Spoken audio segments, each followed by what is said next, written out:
Good morning.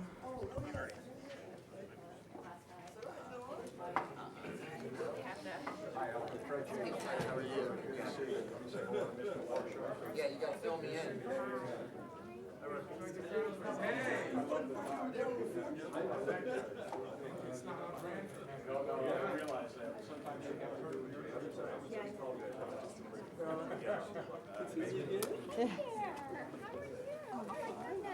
I'm sorry I didn't stop by and say hi to you.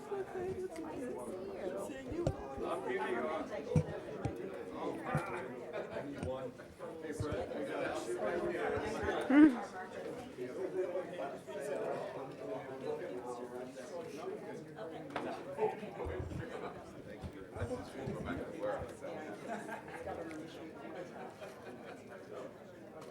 All right, good morning, everyone. I'm Michelle Carey, and I'm Chief of the FCC's Media Bureau, and I'd like to welcome you to our Media Symposium.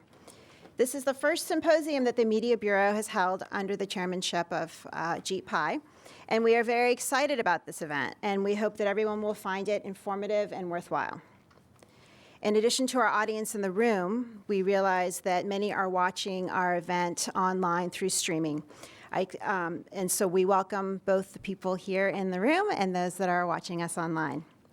There's so much happening in the world of broadcast and radio television at the moment. In fact, it seems like there's a breaking news story almost hourly.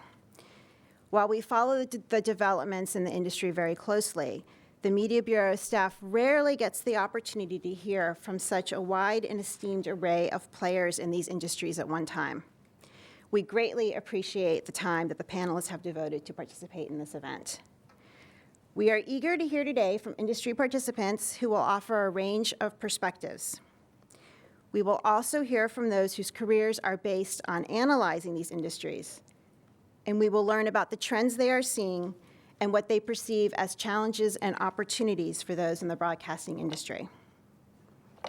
The Media Bureau staff and I will be listening closely to learn more about what's happening in the broadcaster trenches, what it means exactly to be in the front lines of today's ever-evolving radio and television industries. We acknowledge that while our participants bring a great deal of experience and expertise to today's event, it's difficult to capture all the facets of the radio and television industries in a single panel and a one-day event. So although we hope to learn a lot from today's event, we view it as part of a larger, ongoing dialogue with the industry participants and experts, many of whom are not represented here today. Before we get started, I wanted to go over a few housekeeping matters. First, a note about ex parte presentations. We do not expect today's panel discussions to focus on specific proceedings pending before the Commission. Consequently, we assume that most, if not all, of what is discussed will not trigger the requirement to file an ex parte. Nevertheless, we note that today's symposium is not explicitly exempt from the Commission's ex parte rules, and there are many Commission staff in attendance today. We therefore ask that all participants be mindful whether anything they say might be regarded as a presentation, such that it would trigger the requirement to file an ex parte notification. Should you feel that it meets the definitions under the rules, please file the appropriate notice with the Commission. Next, the program handout contains a short bio of each panelist and the day's schedule. A 15-minute question and answer period will follow each panel, and we'll take questions from the audience in the room. We are not set up to take questions from those watching online. There will be a brief lunch break between the two panels, and we will end with brief closing remarks by Sarah Weitzel, Deputy Chief of the Media Bureau. And before we get started, I would like to thank my colleagues in the Media Bureau for organizing this event. In particular, Sarah Weitzel and Paul Jackson, and the staff of the Industry Analysis Division. Specifically, in particular, I'm grateful to Brendan Holland, Radhika Carmarker, and Julie Salavera for putting so much effort into planning what will definitely be a thought-provoking day. So now on to the agenda. As you can see, our morning panel will focus on broadcast radio, and Fred Jacobs has graciously agreed to moderate. Fred has headed Jacob Media Strategies for over 30 years, and in that capacity has advised radio broadcasters as well as television and digital media companies and podcasters. In addition to Fred's many awards, in 2018, he became the first consultant to be inducted into the National Radio Hall of Fame. The afternoon panel on broadcast television industry will be moderated by our own Brendan Holland, Chief of the Bureau's Industry Analysis Division. Brendan has been in the Media Bureau for about 8 years and has served as the chief of the division for the past 4 years. Prior to that, he was in private practice here in Washington representing radio and television broadcasters, among others. I don't want to take any more time away from the program, so let's get started. Welcome, Fred. Thank you. Thank you very much. Oh, we don't need that. They know who you are. I know who I am. Yeah. Well, thank you very much. We really appreciate you being here today. This is a highly esteemed panel, as you'll see in just a few moments, really representing what I call all the radio food groups. So we'll have a good time today and give you an idea of what's going on in the radio business. I can tell you, having talked with all of our panelists ahead of this, they are all very honored, as am I, to be here this morning to be able to present to you what is going on in the radio industry. As you know, the industry is roughly a century old. It has been through an amazing array of trials and tribulations, from the onset of television to MTV and, of course, to new technology today. And we're going to talk about where the industry is heading into 2020 and what all of our panelists and guests are feeling at the company level and from their unique vantage points. So we appreciate that.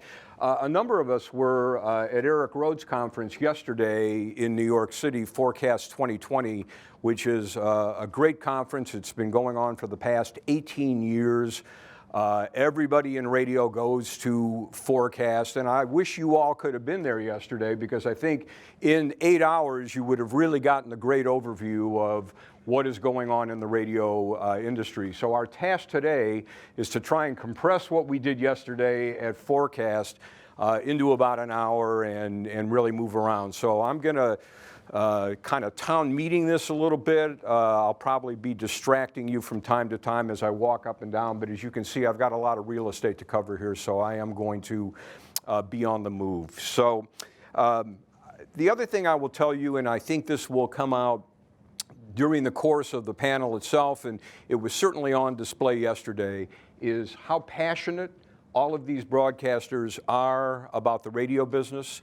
As you'll hear, most of them have spent their entire lives in this industry. It courses through their veins. It is not just a job, it is a way of life. And I think you'll get a good appreciation for all of that as we go.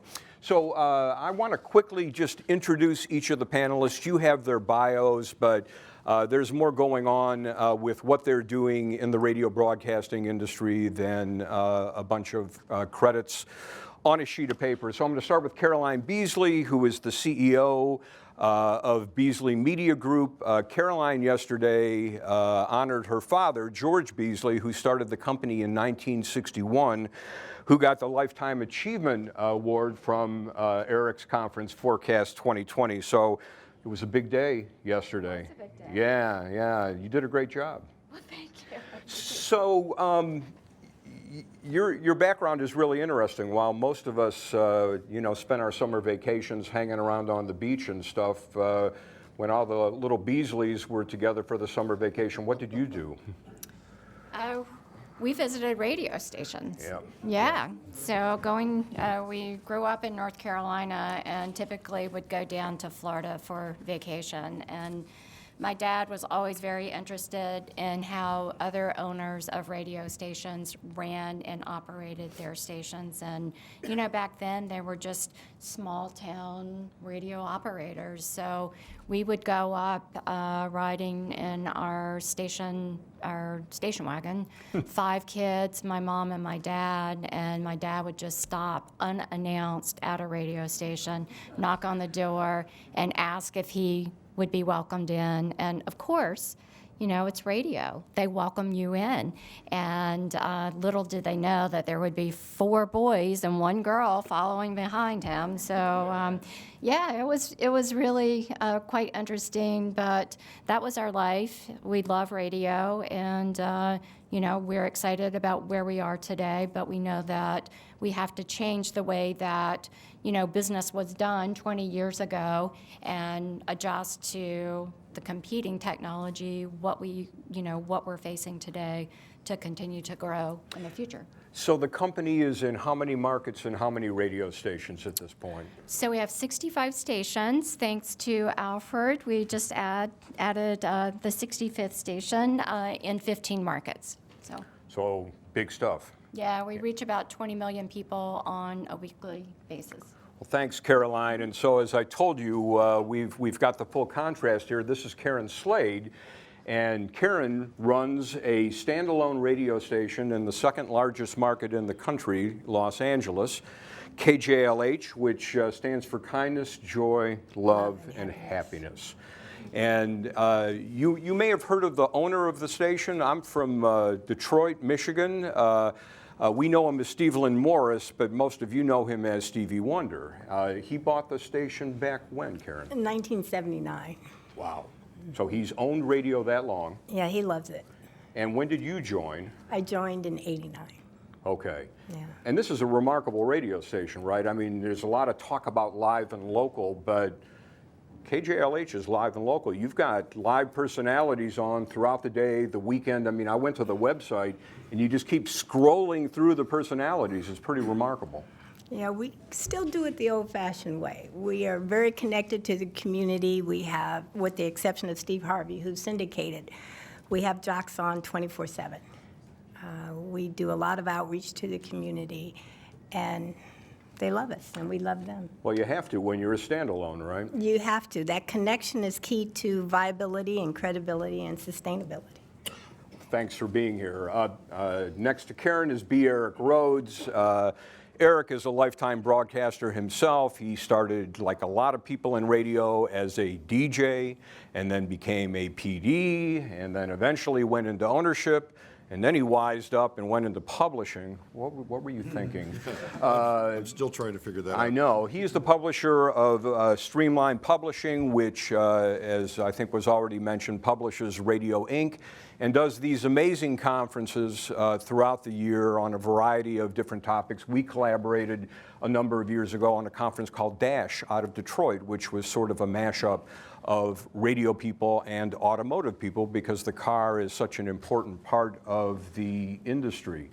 So you've got a really unique perspective. You don't own anymore, but you talk to everybody in the business. Well, I think we consider ourselves, our role is to kind of push people to the next level, to get them thinking about what might be next, thinking about the innovation that's going on in other industries and how can we apply it to this industry. And so, yeah, sometimes we make people a little bit angry, but the goal here is to get them thinking. And you use your editorial voice quite liberally. I mean, you're out there taking stands on a variety of different issues, no matter what, right? Absolutely. And people still show up at your conferences. Wonder why that is. Yeah, I'm not sure either. One of the other things that you may not know about Eric is that he is seriously an art expert. Can you just talk about that for a few seconds? Because it's really... Well, when consolidation happened, 20 years ago, we decided that our business might fold. We didn't know what the strength of Radio Inc. would continue to be, so we started publications in another passion, which was art. So we now have a couple of consumer publications that are on the newsstands, actually the top-selling art magazines in America. We have conferences for artists. We have events for artists. So we have a lot of things related to art and art collecting. So you can tell me what my paintings are worth. Yes, I can tell you they're not worth much. I had a feeling. Thank you, Eric. Next to Eric is Mark Fratrick. We've got a lot of art on this panel, but Mark really sort of brings the science part of the analysis. He's Senior Vice President and Chief Economist for BIA Advisory Services, and in that capacity, you do forecasting, you consult, and specifically what impact policy actually has on the industry. Mark, can you talk a little bit about your background and how you ended up in this rather unique corner of the industry? Well, it was a long time ago. I hate to admit it was 35 years ago. I actually worked for the National Association of Broadcasters, researching the industry, and so stayed there for 15, 16 years, doing a lot of policy work and industry studies. And since that time, I've been at BIA, where I'm in charge of our advertising forecast, where we actually forecast advertising revenues for 16 different advertising platforms, in addition, including radio over the air and TV over the air.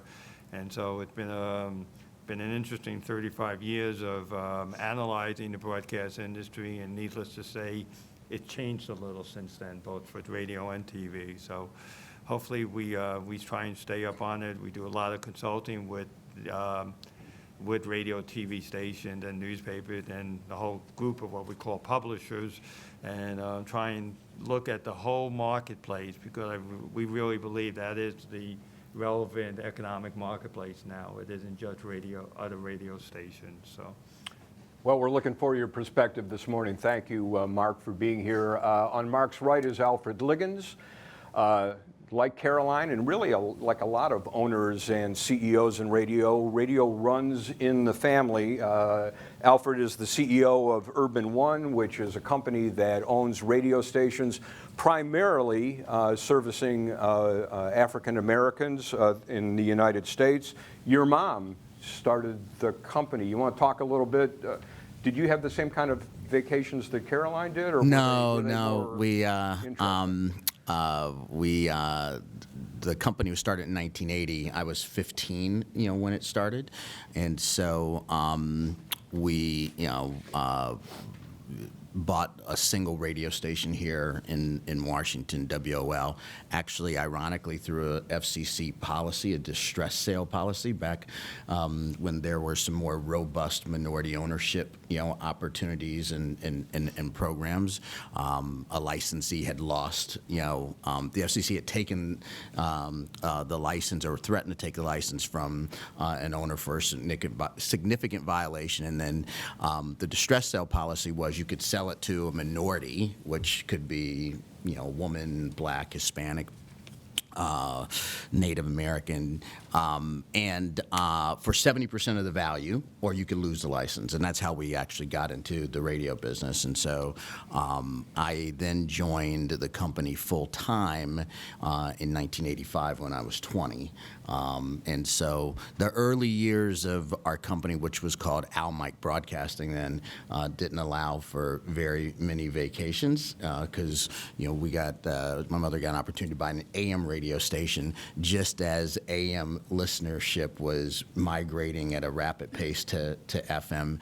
And then I forgot what crisis it was. I think it was some oil crisis, because I remember long lines at the gas stations here, and interest rates spiked up to like 20%, some crazy level. And so did not make for a great first 5 years in business, but worked through that, and then ultimately were able to expand and buy our first FM in 1987. And since then, I've grown the company to be a multimedia company, so we're in radio stations, 14 different markets,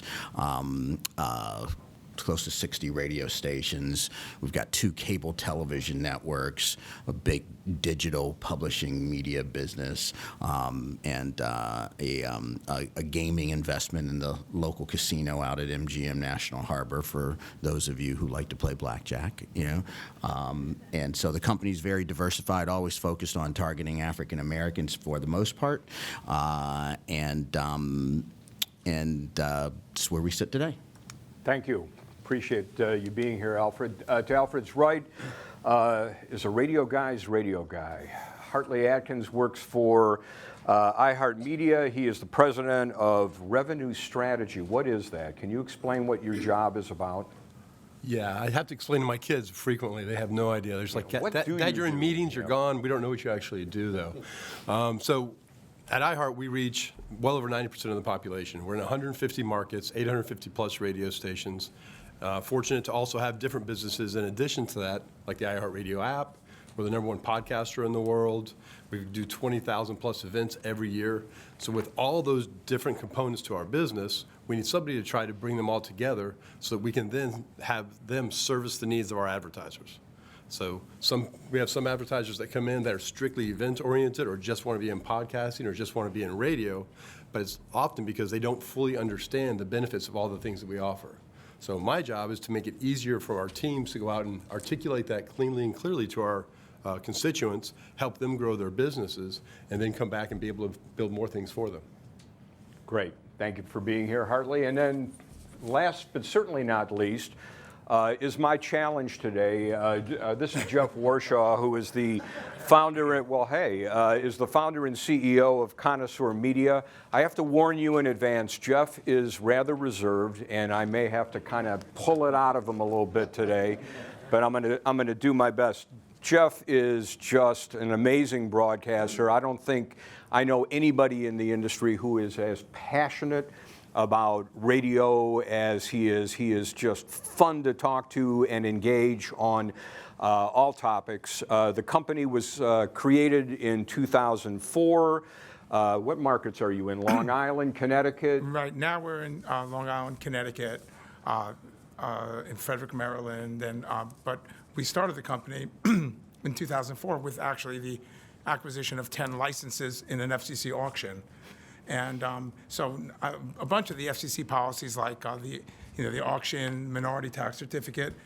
When I was a kid, I built a radio station, 19 years old, and I sold it very early in my life and took advantage of the tax certificate to enable a minority broadcaster to get in the business. This is when you were at Wharton, right? That's right. When I bought a construction permit when I was at Wharton and ultimately sold it, and then started a company in 1993, which I later sold to Cumulus, and then started in 2004, 2005 with the acquisition of these licenses for the government. We've done business in many, I've either bought or built radio stations in every market from Youngstown, Canton, Rockford, Quad Cities, Evansville, Waterloo, Muskegon, Saginaw, Allentown, Rapid City, Bismarck, Des Moines, Allentown, Long Island. So we've done, and I also bought from a minority using the tax certificate on the sale. 6 stations, AM stations in New York, Los Angeles, Washington, Dallas, Houston, Milwaukee, Kansas City. So I've been owned and operated and built radio stations in many markets, and so my company is a privately held company, and so we have a very different orientation from some of the other broadcasters here. Well, great. So as you can see, we've got a great panel here who can talk about all things radio and what's going on. Let's start out with a softball question, and then we'll kind of get a little bit more complex. What's the state of the industry right now? And I'm not just thinking so much about the financial state of the industry, although of course that's something that everyone is focused on, but how the radio industry competes moving forward. So those are all sort of intertwined topics. Hartley, you work for the largest radio company out there, although Mr. Pittman would probably not appreciate me referring to it as a radio company because you've got so many other things going on, but certainly starting from the standpoint of the biggest footprint on this panel, what's going on? Well, first of all, Bob would probably appreciate that because everything else we're doing is built on the back of our radio stations. So it starts there. And for us to be able to provide content and experiential opportunities to those listeners that happen to be on different platforms is a blessing for us. Right now, I mean, if you look back at the way people are consuming media, it's evolving, right? All of us in the room, look at your kids, your friends. People consume media in different ways in different places. There is literally an unlimited amount of content available. Unlimited. The only difference is it quality enough to attract listeners, consumers, and can it be where they need you when you need you, right? Because if you're not there, if you have good content but they can't get access, it doesn't help. If you have poor content but it's really easy to access, it doesn't help. So our job is to create great content, make it readily available. And what that's done is it's created an opportunity for us to not only take a really strong medium, I mean, most people probably know this, but I'll state it for the crowd. In the 1970s, 90+% of America was tuning into radio every single week.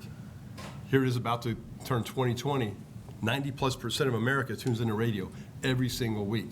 No other traditional media can say that. What is that staying power? That staying power is giving our audience what they want, which is information, companionship, connection to the community. And then if we can also provide that through different platforms, whether it be streaming or podcasting or through social, that gives us strength. So the fact that we've sustained while others have faded tells you something about the commitment to the medium, and while we're also expanding and investing in areas that our listeners want us to be because they're going to spend time there, makes us stronger. So there's a lot of positivity happening, whether it's through smart speakers, podcasting, the ability to deliver content in more places that I've seen in quite a good window. But despite that 90% reach number, which is truly impressive, especially given the way the competitive array has expanded, there's a lot of pressure on this business that wasn't around 5 years ago, 10 years ago. I mean, is it that rosy? I mean... No, I think there's two sides to the business, right? There's the audience side, and then it's our ability to monetize that. So I think we've done a really good job. Everybody on this panel is really engaged in their audience. They've serviced their communities, and people are excited about tuning in. We haven't done as good a job with the advertising community. When you're reaching 93% of the population with your medium, you're only getting 6.5% to 7% of the revenue share. That's a pretty big disparity. So our job is to close that disparity. But there's always going to be disruptors. I mean, there's a TV panel this afternoon. You don't think Disney Plus is going to be part of that discussion? Of course it will. It's how you manage that intrusion into your area, and can you capitalize on it? And as long as we deliver results to our advertisers, they'll continue to do business. We just have to be better at quantifying that. Digital made that really easy to quantify. Last click attribution, people go, okay, I feel good about that. Radio was a little slower to that reality, but now that we're investing in it, we're figuring out how to do that. Advertisers feel more comfortable giving their money back to us because we can prove out our performance. So, Caroline, digital is now a part of every conversation, right? So what kind of year was it? What kind of year do you feel it's going to be? And is radio in a position to be able to compete against all of these other platforms and media? What are your thoughts? So Hartley made some very good points. Radio can compete. We're competing on a local level because of our content. We're providing great local content. We provide an experience. We're out in our local communities, serving our communities, and providing a place for our audience to, listen to us. That being said, he also mentioned that we have to be everywhere our listener is, and that business model is significantly different than an over-the-air model. So you are having to make decisions on resources where you are spending your resources, right? Because you have to be everywhere your audience is. And you are committed to your local community. You're committed to providing great content. So there are some very challenging decisions that we as owners are making. Especially now that we're in budget season too, Exactly. right? I mean, thinking about the next year. So are these radio companies, are these media companies? I mean, when I look at the names of a lot of your companies now, I see the word media and not necessarily the word radio. Jeff, is that the reality? Okay, I'm in the radio business. I do have other media that I saw. I started digital marketing services business 10 years ago. The radio business, the business of broadcasting over the air and monetizing that through advertisers, is shrinking and will continue to shrink until it becomes an unviable business. Because we can now take our content and try to monetize it against these myriad of competitors, doesn't mean that the radio business isn't shrinking and isn't getting more difficult every year. It is. It's undeniable. I love you, Hartley. You have a phenomenal platform that has been established because of your ability to get scale, okay? In my opinion, our local markets, when we have scale, we provide better not only more diverse programming, we have more local service, more local public affairs programming, we have more news. We're able to recruit. Right now, trying to recruit a radio salesperson, good luck. If you don't offer them the opportunity, we're at a huge disadvantage. We're competing with streaming companies and digital businesses that are massive and that don't even have to ever make money. If you compare the top 5 radio-oriented companies, the top 5 companies, iHeart, as far as market cap, iHeart, Entercom, Cumulus, Townsquare, and Saga, their combined market cap is just $2 billion. If you take the top 5 competitors in streaming, it's $3 trillion. I'm not even counting Facebook, unregulated as well, because they're not in the streaming game yet. So the idea that it's wonderful that we can provide local service, but the only way we have a hope is if we have scale, because we're competing with companies that are hundreds of times bigger than us, that never have to make money, ever. They're selling subscriptions, they're selling data, they're selling devices. They have a completely different business model. We're at a huge disadvantage, and they are unregulated, and we are stuck in regulations that could never have foreseen the challenges that radio was going to have. Well, let's air it out. Alfred, do you share those views? I mean, is Jeff speaking for a large part of the radio ownership community, do you think? Well, it's actually, I think the radio ownership community, has been, a bit divided because they're everybody's got a different strategy, right? Karen Slade and Stevie Wonder, have a different strategy than us, than Hartley, than Jeff. But Jeff's right that basically technology is eating traditional media. And they're eating traditional media from a standpoint of making media become a loss leader. So you get Amazon, you get Apple entering into the business, and their core business is not providing audio to make money selling advertising to provide local news and information. Their core business is to get people to buy more toilet paper at Amazon or to buy more devices. So the FCC's mission has historically to steward the public airwaves and have content for the public interest, and under the current landscape, that mission is in danger, is because revenues have been shrinking. That is for absolute sure, and it makes it harder to actually provide those services. And so Jeff uses the word compete, all right?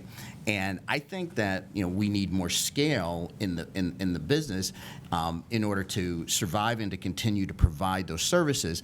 I'm under no personal illusion that we are actually going to compete with Google and Facebook and Yelp. They're technology platforms that do so many more things, have so much more data, have so much more two-way ability, so much more trackability of the audience and behavior, that radio won't be able to offer those kinds of services, not even with our digital products, all right?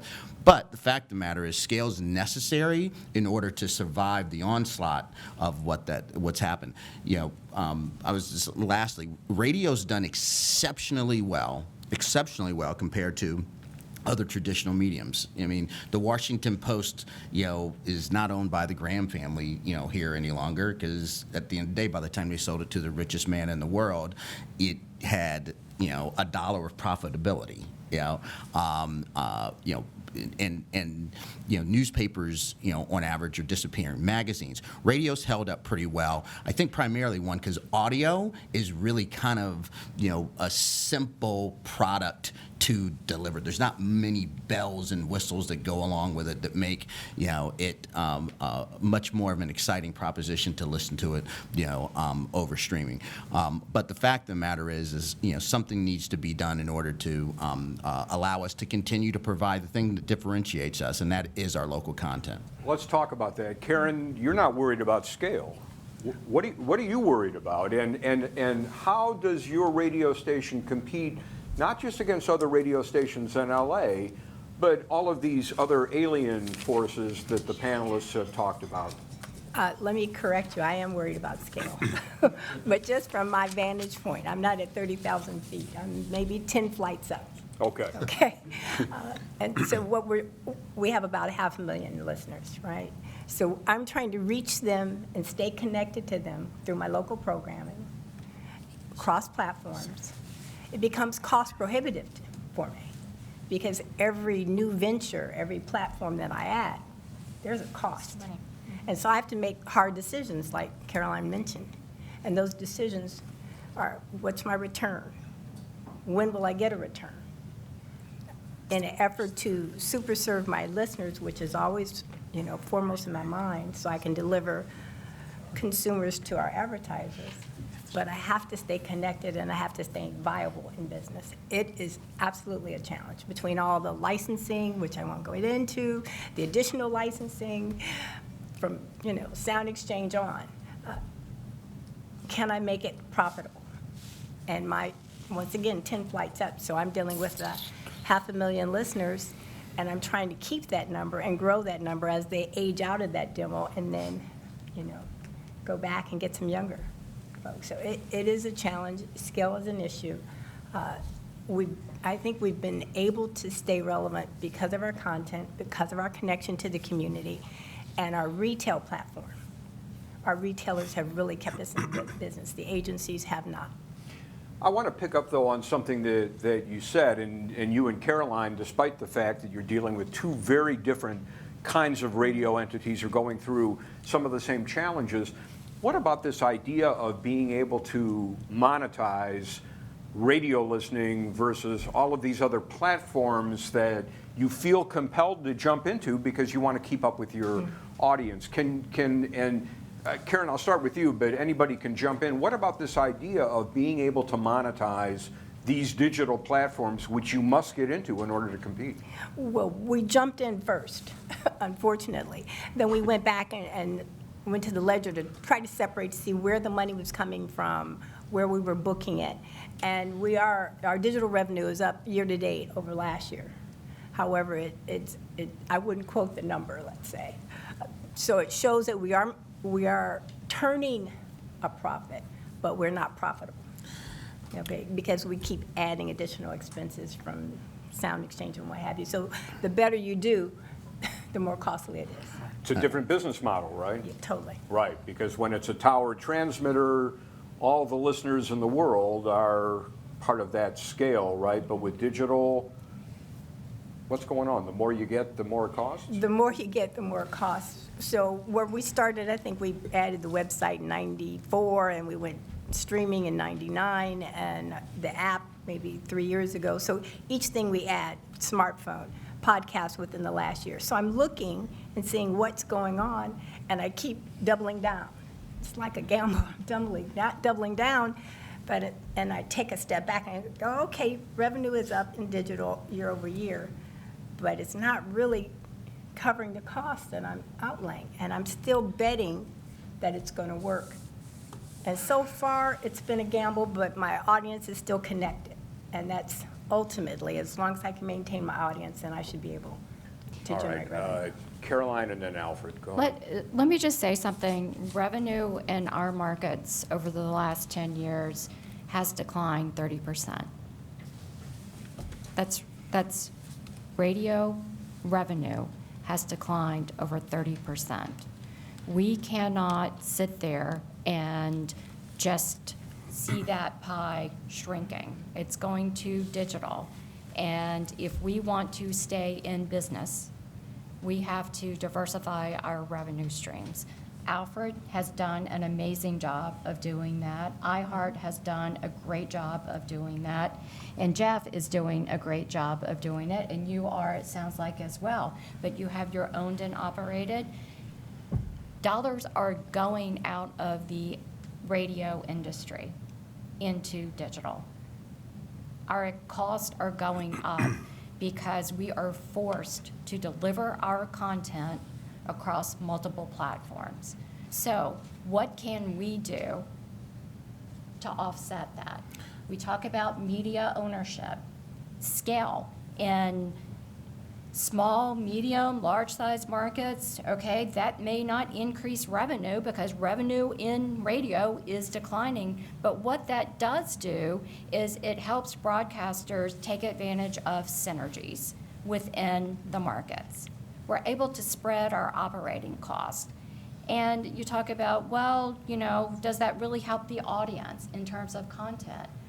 My point of view is that it does, because you have less people running 3 country stations, or you're not competing with 3 country stations, and you can provide more specific niche type formats to your audience. So there's a number of issues we as broadcasters are facing within the industry today.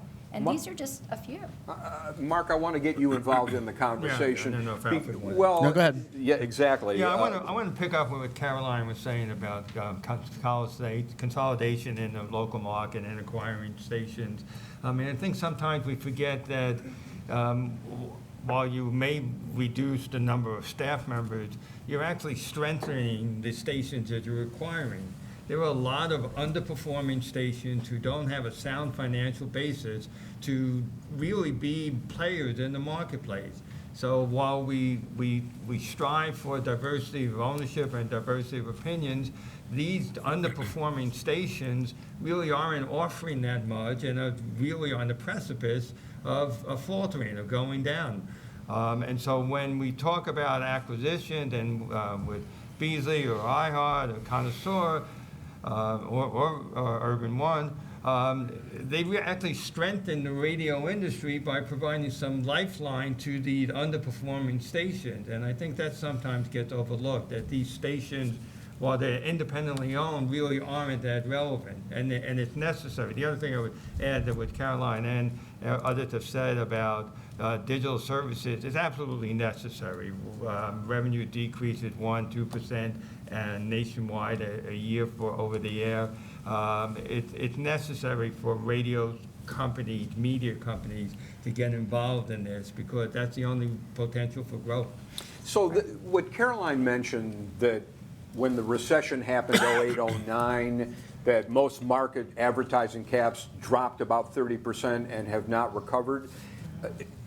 And we're in a good economy now, right? With I don't even want to say it out loud, but the R word is looming.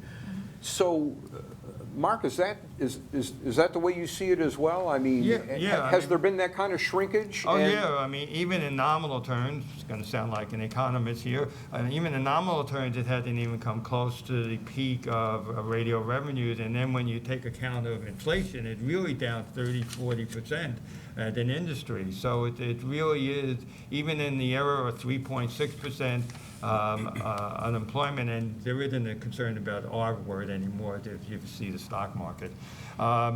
It's remarkable that that radio, it just won't get back to those levels, even in nominal terms. And if you start accounting for inflation, it's way below that. It's going to.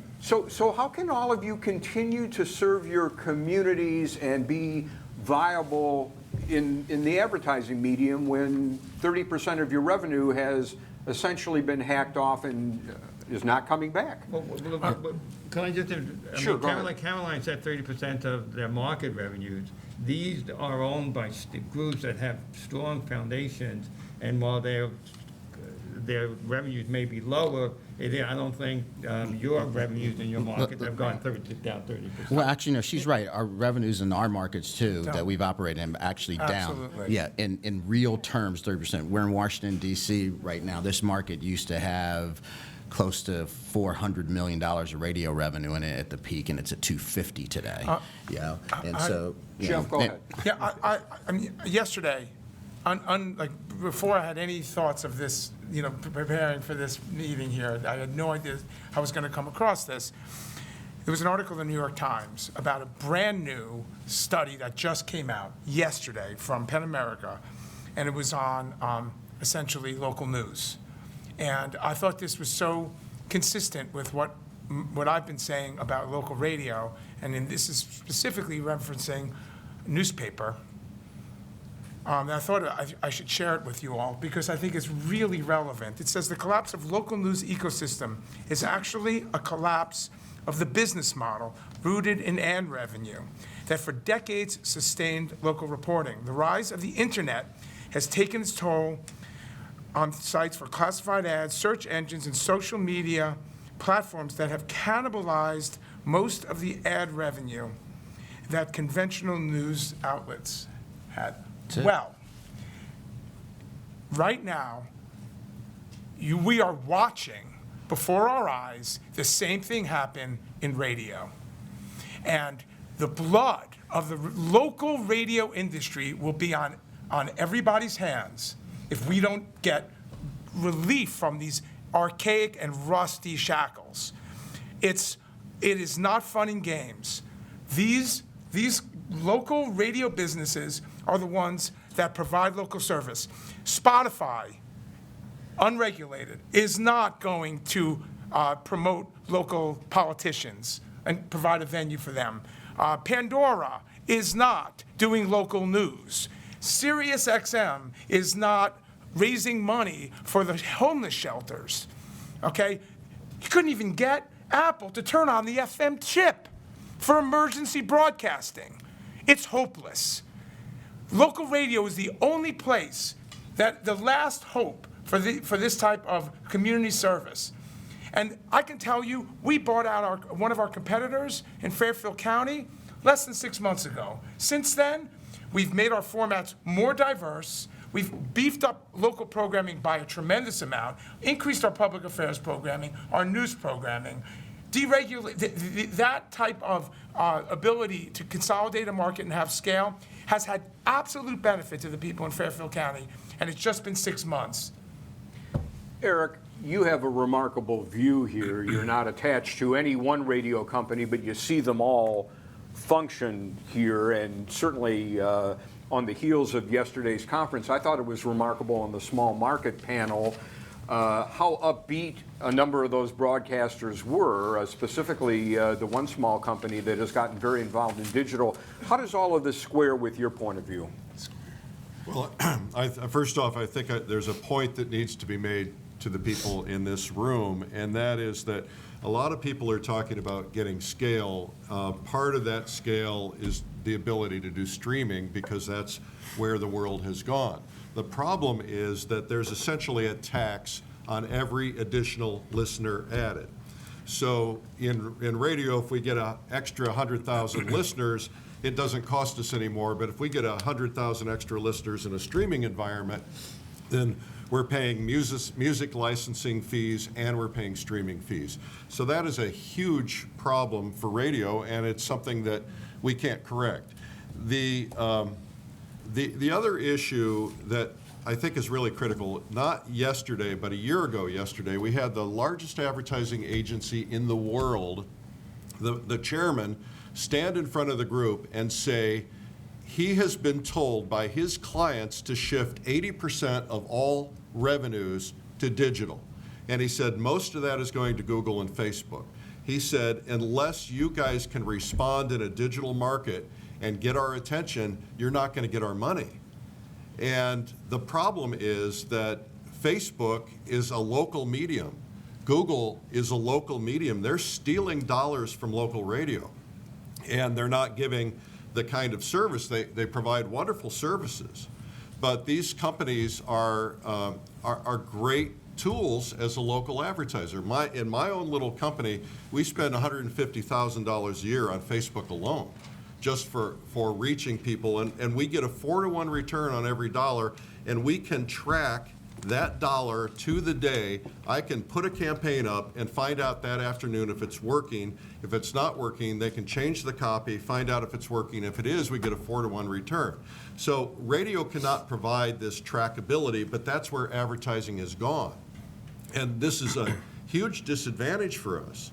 So what we're up against is not just a matter of scale. We're up against digital natives, people who grow up with mobile phones who are making all the advertising decisions at all the major agencies. this is a huge problem. Fred and I sat down with the head of Ford and Toyota and 2 or 3 other car companies at dinner at our DASH conference, and they told us confidentially at the time, it since came out, that they actually were planning on removing radios from the car dashboard because Pandora was better. Now, what happens in an emergency?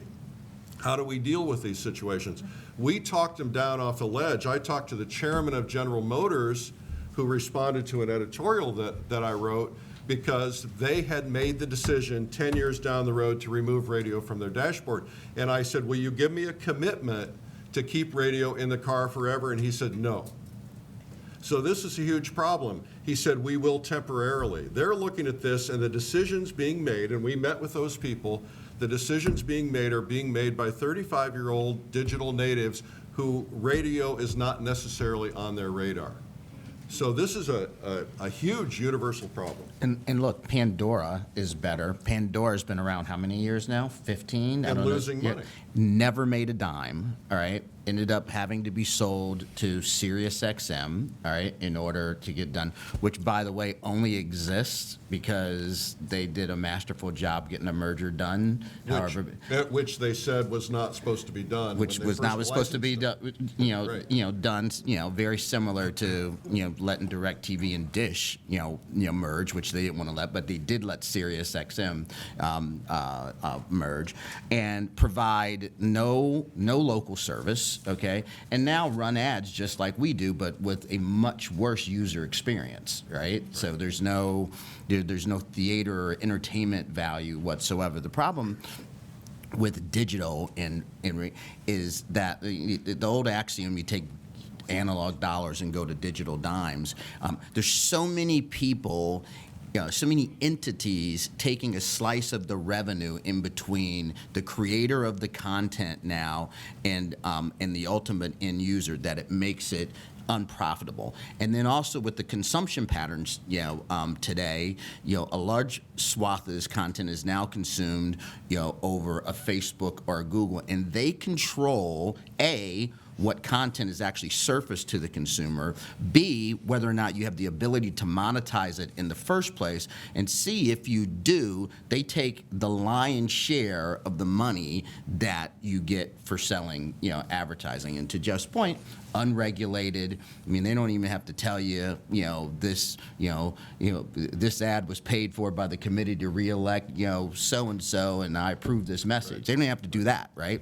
And and if political ads are a big percentage of radio and television, just imagine how big a percentage it's going to be of the digital platforms as it continues to grow. So in order to compensate for a shrinking revenue pie for broadcast radio, a number of your companies are venturing out into other areas, other businesses, and of course some of the thinking behind that is as long as you have a 90% reach and a little bit higher, that provides you with the opportunity to be able to move your audience to other platforms. I think iHeart has probably done more in this area, Hartley, than anybody else. I mean, especially the purchase of StuffWorks podcasts that you did about a year ago at this time. Mm-hmm. Can you talk a little bit about how expanding to other platforms and even other businesses is now part of the new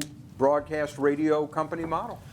Yeah, so if I step back, what we're really talking about, like every medium out there, we face challenges, every one of them. In order to win against those challenges, we have to modernize. And I think some of the solutions for modernization are, hey, let's build scale. That'll solve some of our problems. That's not going to solve the problem. As the only person that has the unique perspective of being in 150 markets, it doesn't solve the problem. And as much respect as I have for the people on this panel, none of them, if they really wanted scale, they're not in 150 markets. They're not even capped out in the markets they're in, so they can expand their scale should they choose to do so.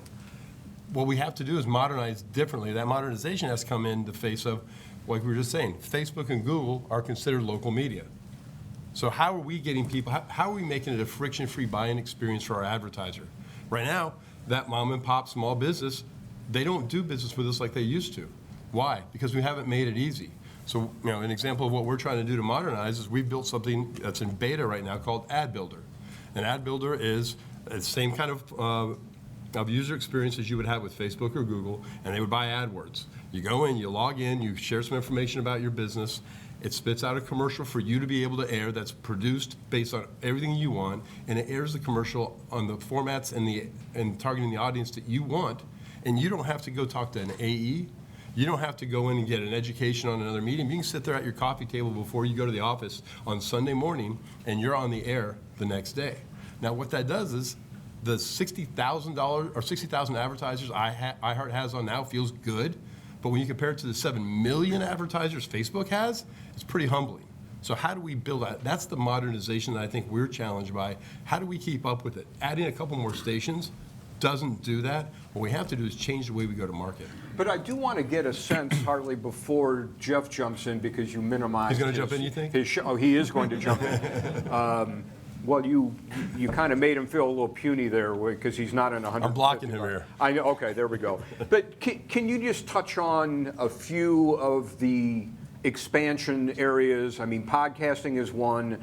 Certainly the iHeartRadio Festival and event brand and iHeartRadio in general. What am I missing here? How many other different major initiatives that we can talk about are going on out there as you try to expand the pie? Yeah, we're in the network business as well with Premier Networks and Total Traffic and Weather. What our goal is to build on the companionship that radio brings. The reason we haven't seen the audience decline is because there's a relationship with our listeners that goes beyond just music. You can hear Taylor Swift anywhere. I mean, anywhere.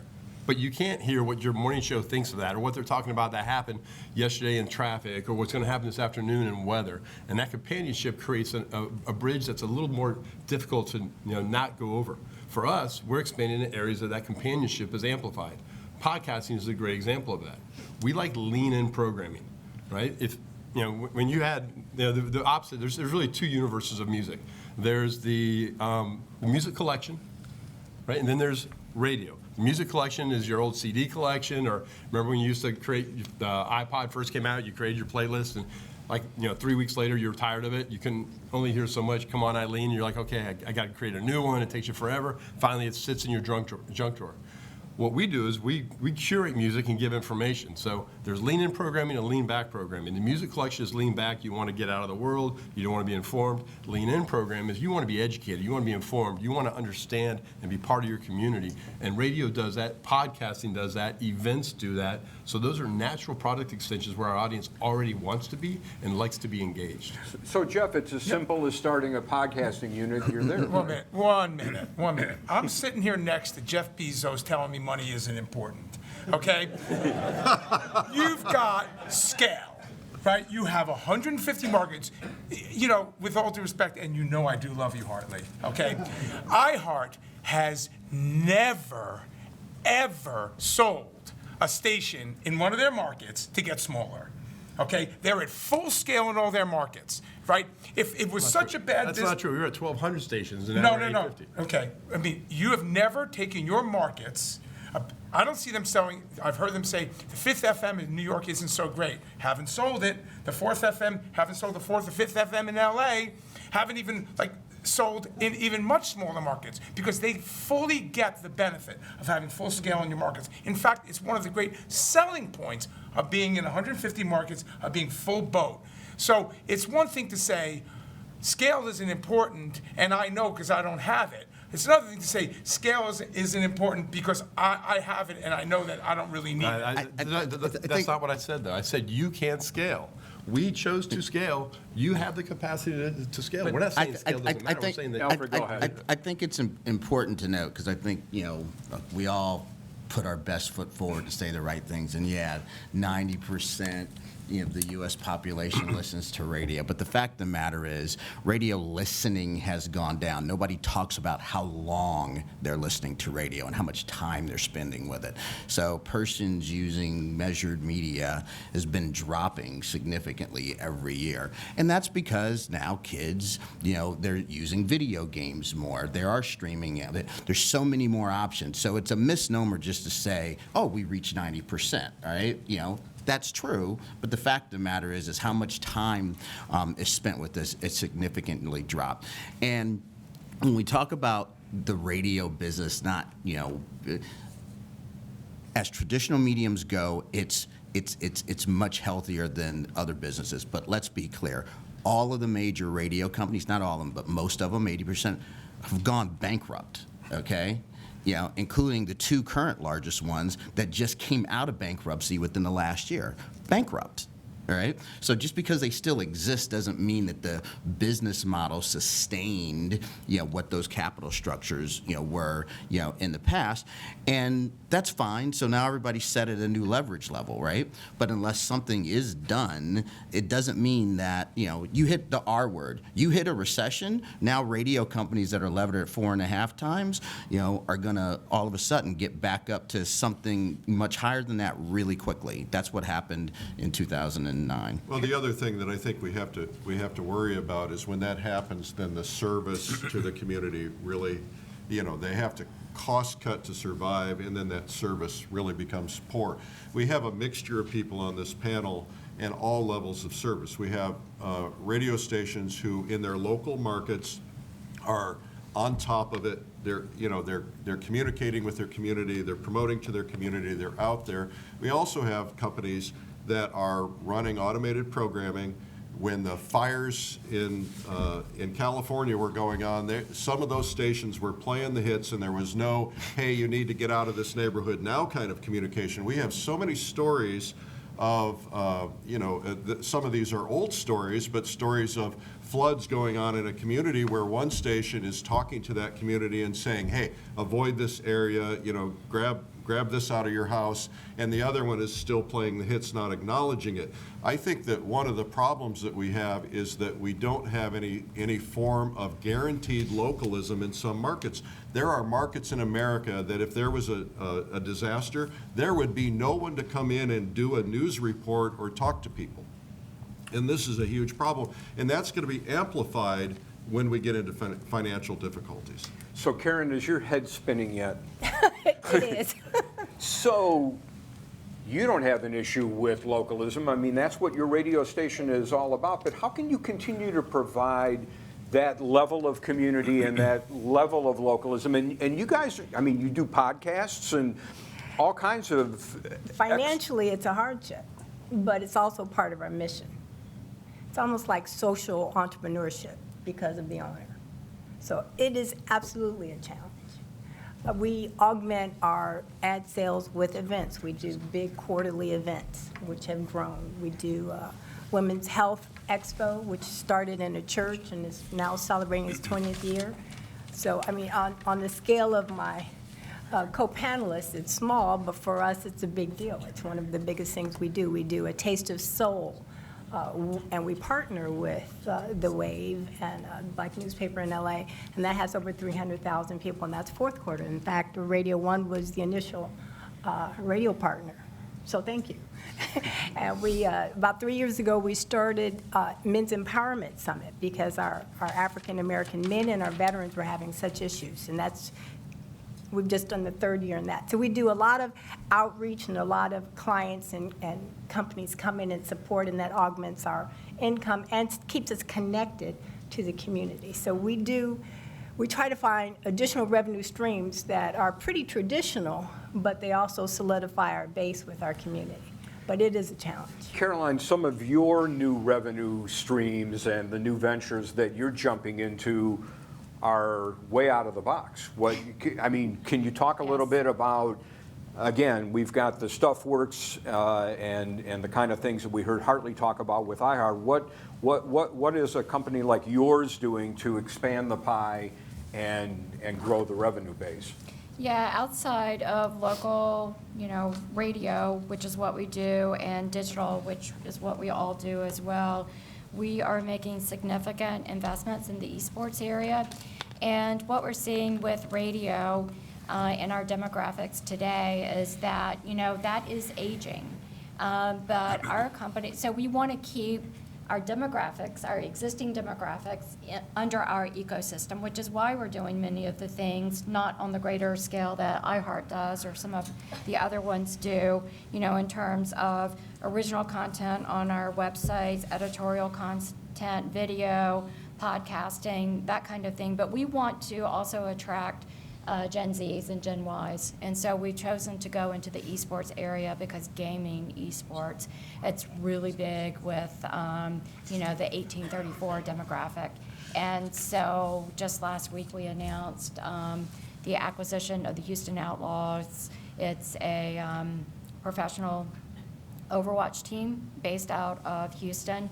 We made an investment last year in original content with Checkpoint XP, and then we invested in another esports organization earlier this year as well. So we're very excited. We're going to take the playbook of local radio.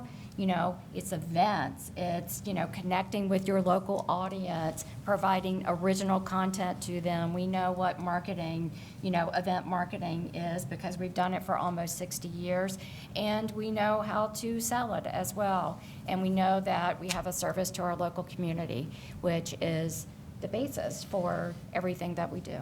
Caroline, just eyeing the demographic in the room with all due respect to attendees here, I'm thinking that not everybody knows what esports is. So esports are young people watching other young people playing video games like Fortnite. Now you might think, oh my goodness, is there a business here? But think about it. We all sit around on Sundays and Monday nights and Thursday nights watching people play football. And you can turn on ESPN and watch people playing poker. So this has become, how big a business is esports right now? So today, this year, esports is going to be $1 billion industry. And by 2022, it's going to be $2 billion. So we talk about podcast industry, that's going to be, $600 million this year. It's projected to be $1 billion by 2021, 2022. Esports is already there. And Amazon is in it. That's correct. Amazon owns Twitch. Amazon owns Yes, Twitch, Amazon which owns is the Twitch. largest streaming video platform for esports and gamers. Mark, what do you see there? I want to move back to something that Hartley said, and I applaud iHeart's efforts in modernizing, and I really like that word, modernizing their processes and so on. But there are hundreds of local radio operators operating situations that are limited by the local radio ownership rule, so that they can expand. And that these rules were established in the 1990s. And I think a few things have changed since then. And I think insofar as strengthening the radio industry, we can't minimize the impact that could have on it, while radio companies that are at this table are moving into other areas, which would strengthen them as well. But I don't think we can minimize any the positive aspect that if certain local radio ownership rules were loosened somewhat, that would benefit the radio industry overall. No matter what we do, we have to remember that I believe today, and it's a sad statement, radio as an entity by itself selling advertising cannot survive. It has to have radio plus something else, radio plus digital, radio plus podcasting, radio plus events. Think of radio as the freight train. One of the big advantages that radio has, it does have all these listeners, it does have relationships with listeners, so these people can monetize by using the radio station to drive people to these other events, other things that they have going on. And that's the big advantage they have. But it's really ugly. And what Karen has here is very unique in America today. There are not very many single radio stations in any market in America that are surviving on their own. This is a rarity, and it's a testament to her management. So we need, we need to figure out how do we compete with this problem. I think that, I was watching coverage of the hurricane in New York a couple of years ago, and they were talking about how the power was out, the cell phone towers were out, people were going out to their cars to try to get any information, those who had cars. Their cell phones had expired, and most people don't even have radios in their home anymore. My kids don't even know what a radio is, and I'm in the radio business. And so I think we need to look for other options to help radio, not only for the industry that we're trying to support here, but also for the communities that need to be served when they need to be served, whether it's a disaster or otherwise. I mean, somebody brought up the idea that the FM, every cell phone, maybe not every Apple phone, but every other cell phone has an FM chip in it, and in some countries they're required to be activated. We have no requirement, and yet it doesn't drain the battery power, and you could still listen. If we could get every consumer to know that there was a radio on their phone, at least they don't have to go out to their cars. And I just think that this is becoming a big problem, and these guys are not going to survive if they don't have income.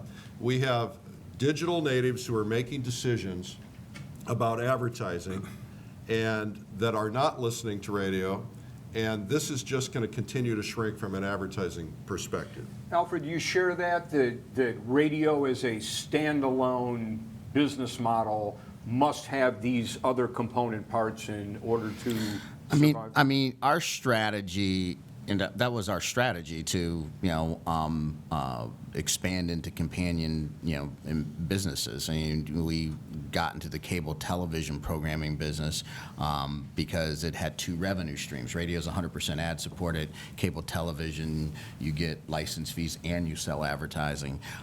We launched TV One in 2004 with Comcast. We bought them out, I forgot, 4 years ago, but we bought them out just in time for the streaming. By the way, you guys got another panel, coming, and the streaming phenomena has taken root in the rise of Netflix, and now the TV ecosystem, the paid TV ecosystem, is unraveling.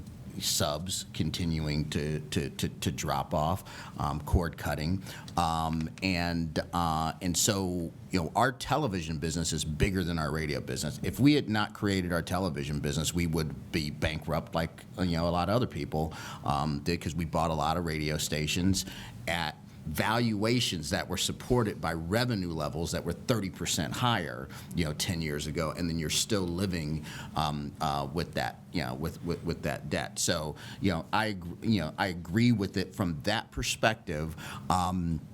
I'm not so sure. I don't think digital, our websites, us going out and selling SMS, messaging, on the local level is basically a solution for radios, for radio ills. I think in the near term there needs to be some level of consolidation. I've got a different perspective, on it. I don't think it needs to be the wholesale ability of consolidation for, primarily because as long as the Justice Department views, has this perceived revenue cap of radio, a 40% revenue cap in a market as being kind of the limit and not looking at the entire market of local advertising, what would happen in another round of deregulation is you'd get one big deal, maybe two. So, then there'd be two players that have 40 shares, iHeart and whoever, and then everybody else, of which there's going to be a lot, because there's how many radio stations? 10,000? 12,000. 12,000? All right. Everybody else is going to be left out in the cold to compete for the 20% that's there, and not just up against the big two. That's a huge problem. And then those radio assets, not only will they not have any revenue, they will be worth zero. And so I think that you need to solve that problem with the Justice Department, if you're going to talk about some wholesale deregulatory action. But the good news is that with all of this technology out there, you all have been able to take advantage of a lot of it, right? You all have Facebook pages, and so you can engage with You don't your make any audience. money on them. And you're all on You don't make any money. But you're on smart speakers. It's We very lose money. You don't make every listener that migrates from terrestrial to digital, we lose money on. Let me make one really important that nobody's made, all right? There is no system right now for us to accurately measure our digital audience on streaming or any place else that we can marry with Nielsen in order to sell advertising. So as our listeners are migrating to digital, we can't count them. We don't really know how many people they are, how long they're really listening, and we can't merge that with the radio audience and get paid for it from an advertising perspective. Each one is a tax. Each listener is a tax. That's the problem. And TV has a similar problem when people are streaming, on apps. Nielsen hasn't figured out a way to actually, make that happen and create a currency that we can actually get credit for migrated listening. Total line reporting? Yeah. I mean, that's, Can you explain what total line reporting is? Yeah, well, it's exactly what Alfred was speaking to. You have an audience that's now consuming your content, but they're doing it over a device instead of the radio. And if you have those as separate delivery platforms, it doesn't count towards your Nielsen audience aggregation. But if you do total line reporting, then they roll them together, and it does give you a total audience. But then you can't sell your stream separately. Yeah. Right. And so, I mean, I would say this, I know that you're gonna maybe do a wrap-up. I would just say that even some of the people, almost without exception, that have mixed feelings about deregulation, right? In the markets outside the top markets, it's survival for the hope of local radio and local service that we get relief. And I know that that this Third Circuit Court is now going to the Supreme Court, but I beg of you for the future of local radio to go ahead with the quadrennial review of 2018, separate local radio from it. It's not nearly as controversial, and we need the help. And I'm not going to address whether or not New York or Los Angeles has the same rules, but I can tell you and I've done business, as I've mentioned, in lots of towns that are New York and Los Angeles.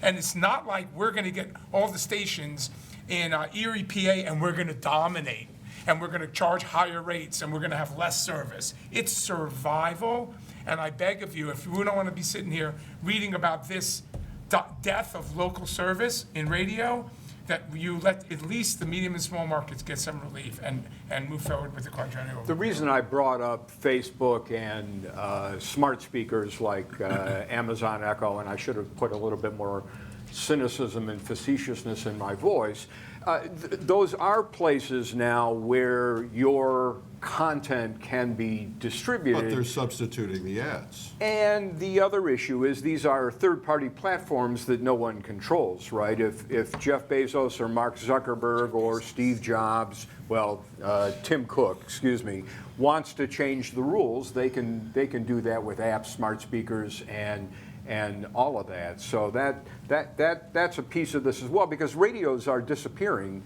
from people's homes and workplaces. I mean, that's the other reality here that we see in a lot of the research that we do. Mark, have you guys researched that as well in terms of disappearing it's hard to buy a radio at this point in time. We don't deal too much with the consumer surveys, but what we actually do study a lot is where the advertising revenue migrates, and the advertising revenue migrates to where the consumers are, the listeners, the viewers of websites, et cetera. So we see by 2023, digital, mobile, online advertising platforms will have over 50% of the advertising revenues in all markets. So while we're not actually looking at the consumers where they're consuming various media, we're seeing where the advertisers are placing their dollars on. And by 2023, it'll be over 50% of all advertising will be on online, mobile, and digital platforms. The other thing that I'd like to add is, yes, we are going on other distribution platforms, but a company my size, which is not insignificant, if you will, we are not allowed to have a deal with Google Home. Our content is accessed through the iHeart platform on Google Home. We can't go and make a direct deal because we're not big enough. And so can you imagine if Karen were to go to Google Home and say, I'd like to just distribute my content across your platform? It's Well, and of course, smart speakers are now moving to cars, right? I mean, a number of the OEMs, the car manufacturers, are pre-installing Amazon into their, I think Ford was the first, and now it's beginning to roll out. I mean, are you all concerned? I mean, you know, Eric and I talked about our DASH conferences, but I mean, I think about a future where there won't be push buttons in cars anymore. You'll just say, Alexa, play WTOP, and hopefully it'll work. Jeff, is Oh, that? we're not concerned at all. No problem. No, right? I mean, it's like, it's somewhere like between, global warming and the 2020 presidential election, as far as what I'm concerned about. So no big deal. Right, no big deal. One thing that worries me is that when Jeff Bezos decides to buy iHeartRadio or some other such thing, because Amazon has essentially, and I love Amazon, but has essentially killed retail in America. This is one of the problems that we've got. What happens when they decide to take that over? They will just promote themselves and not sell local advertising. That will help everybody else who does sell it. And I think something like that is very possible. I have to bring this up. We need to touch on AM radio, so let's get that out of the way. Hartley, you immediately buzzed on that when I mentioned it. You want to touch on the unique survival problems going on over on the AM band? There still is an AM band, correct? Yeah, there is. Actually, 50 million people tune into it every week, so it's not forgotten. And some of the best content in America comes through the AM band, and many of the folks here on the panel help produce that. So when we talk about where we might have flexibility for growth and opportunity, it's the AM band. My belief and the company's belief that I participate with is that if we loosen ownership restrictions on FM, what you're going to see is a lot more of the content that can only currently get on AM move to FM, which is going to be the death knell for AM radio. And AM's too important to us, whether it's the storm opportunities that we've talked about, delivering content, the diversity in programming that's on AM is nothing like what is on FM.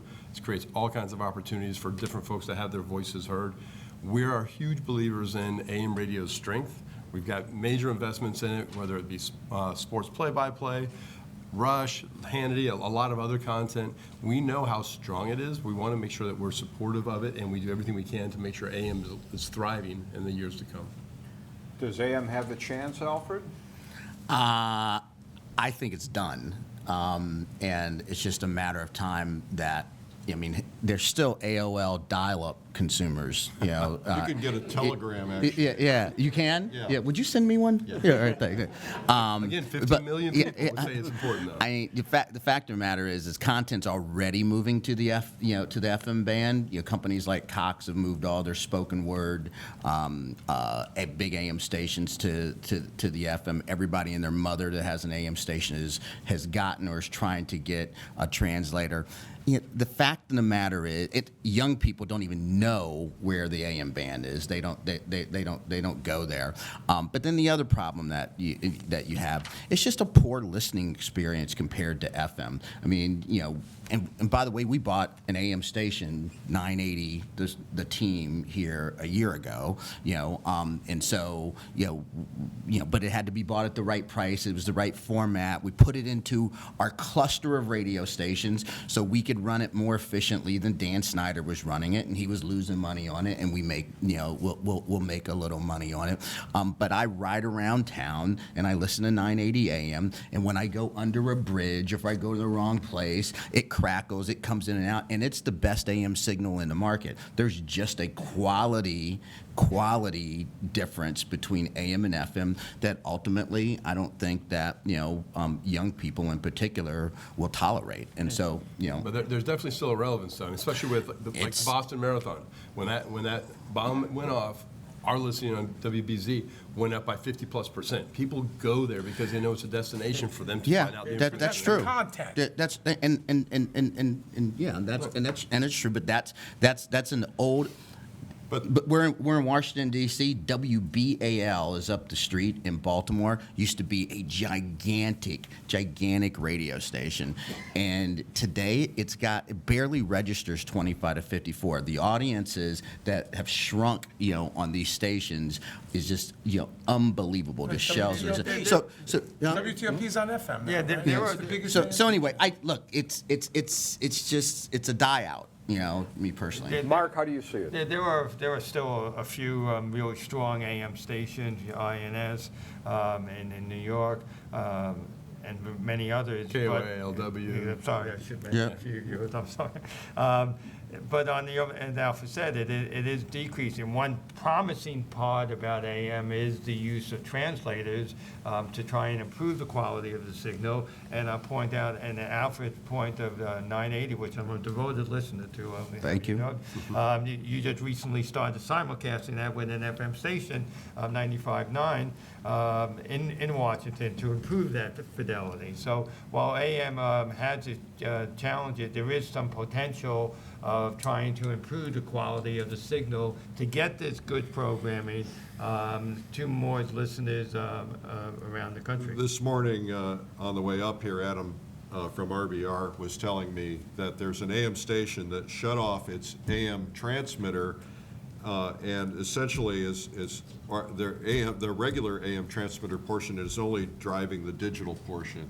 And the quality is pretty decent when you don't eat up all that extra bandwidth, and that might give hope into a digital environment where those stations could have the hope, because AM is a dying medium just because of it was a baby boomer medium, and nobody's wanting, there are great radio stations still listening to, but as a majority, it's a difficult position. And I have many friends who own AM radio stations, and it's a very tragic situation. If we could figure out a way to give them actual high quality, and maybe it's turning that AM signal off and selling off that real estate, getting rid of those obsolete towers from 1920, and then just making it all digital. Maybe there's a way to that. And there's as long as the digitization isn't mandated. Right. And there's also new antenna technology, which is very promising, which means you can put that antenna on top of a building, sell off all the real estate, get all that copper out of the ground, because we all built radio stations in the suburbs, which now are valuable property, so we could recoup money that way. Caroline, are you shopping for AM radio stations these days? We are not, no. We're not. No. But do you make money from AM radio stations? I'm sorry? But are you making money from AM radio stations? We do have some radio stations, and I'm listening at what everyone is saying. All digital AM, that is an option, but then I worry about electric vehicles and what some cars, manufacturers are doing. They're just taking AM out of their Tesla, for example. Vehicle, yes. And Porsche. so I'm not sure. I'm not sure if it's too late or not, but there is some great content on AM. Fortunately, you can receive that content either through FM translators or through the stream. But I think AM, as we all knew it, is... Right, and you don't, at least if it's in spoken word format, you don't lose money from That's streaming exactly them. right. That's right. And that's how you have to look at it. Right. Yes. Let's shift gears. I want to talk about minority ownership. I want to talk about diversity. These are big issues. Who wants to get us going here? I'd like to jump in. Go for it. That's something that I worry about. I've been involved with NABOP for 30 years, National Association of Black-Owned Broadcasters. When I first came out of undergrad, I had a degree in broadcasting, and I couldn't get a job at Cox. Okay, went back, got my MBA, African-American-owned company, Stephen Morris, they hired me. It's very difficult to get into the industry. Now, this was many years ago, okay? My concern is that we may not have the opportunity to be hired, to be trained, to be put in a position to grow in our fields and our careers, and not have an opportunity to own. I'm listening, I see Kathy got in through distressed. Minority tax certificate. Many people were able to enter and grow their companies and provide for their communities and their families. It really bothers me that as we consolidate and we grow, and I understand all the business concerns, trust me, I do, but I would like a diversity of voice. I'd like opportunities for diverse cultures and diverse people to have access. Is radio in danger of losing those diverse voices? Well, first of all, I mean, just as, the problem for black ownership or for minority ownership or is that there's no money for equity available for radio broadcasters. And I can say that because I think the last 2 or 3 times that anyone raised private equity in our industry, it was me. And it's not easy. And so, first off, if you want to raise money for anyone in radio, make it so it's not a toxic investment to the investment community. And for equity shareholders over the past 3 years, 5 years, 10 years, 20 years, it has been a fairly toxic industry. Every single public company is a fraction of its market cap of what it was, the ones that haven't gone bankrupt, right? Many private companies have gone belly up, sold, having, downsized. If you want to attract, I believe in a minority tax certificate. I believe that the NAB was trying to address it in what we passed to try to spur minority ownership. But make no bones about it. If you want minority ownership, you got to make sure that somebody will be excited about investing equity in the radio business, because right now there is a tremendous shortage of anyone that's interested in putting an equity dollar in our industry, because we have been one of the smartest guys in private equity that I know said to me about 5 years ago, nobody is losing their job for not doing a radio deal. Yeah. Right? Well, but there will be the Stevie Wonders of the world, or private people who will put money in and want to start a radio station. My concern is that I love the idea of minority tax certificates, but when radio consolidation occurred, people, and you can't blame them, they started selling off these properties, and then stations that were designated as minority stations became part of the mainstream, and so we lost that service. And I think that if there were a minority tax certificate, maybe it should be attached to, and I don't want to go back to the FCC getting involved in formats, heaven forbid, but the idea of having it attached to, this license is for service for this minority community. Yeah, that's a difficult concept, because then you actually, limit whatever the fungibility of that asset is. People buy and sell stuff, but. Yeah, and I've actually been in here and met with different commissioners, and I've said this. I said it to Chairman Pai. Getting any sort of legislation, the tax certificate was great, and it did, drive lots of activity. And Jeff's right, there is no money for the radio business today. People don't view it, as a good place to invest money. However, there is money. We've never had a problem finding money for the right deal. If our deal was good, then we were able to ultimately get it financed. The biggest single problem is actually finding the right deal. And because it's very difficult to have some sort of law or legislation that's race-based, or even the small business-based is difficult, because people game the system. What does matter and what does work is, in this building, when you've got big companies that are coming through for mergers and they want to do things, and by the way, everything that they want to do is all to create more shareholder value and more wealth. I know everybody dresses it up as it's good for the people and we're going to expand this and expand that, but the only reason they really want to do it is to create more shareholder value.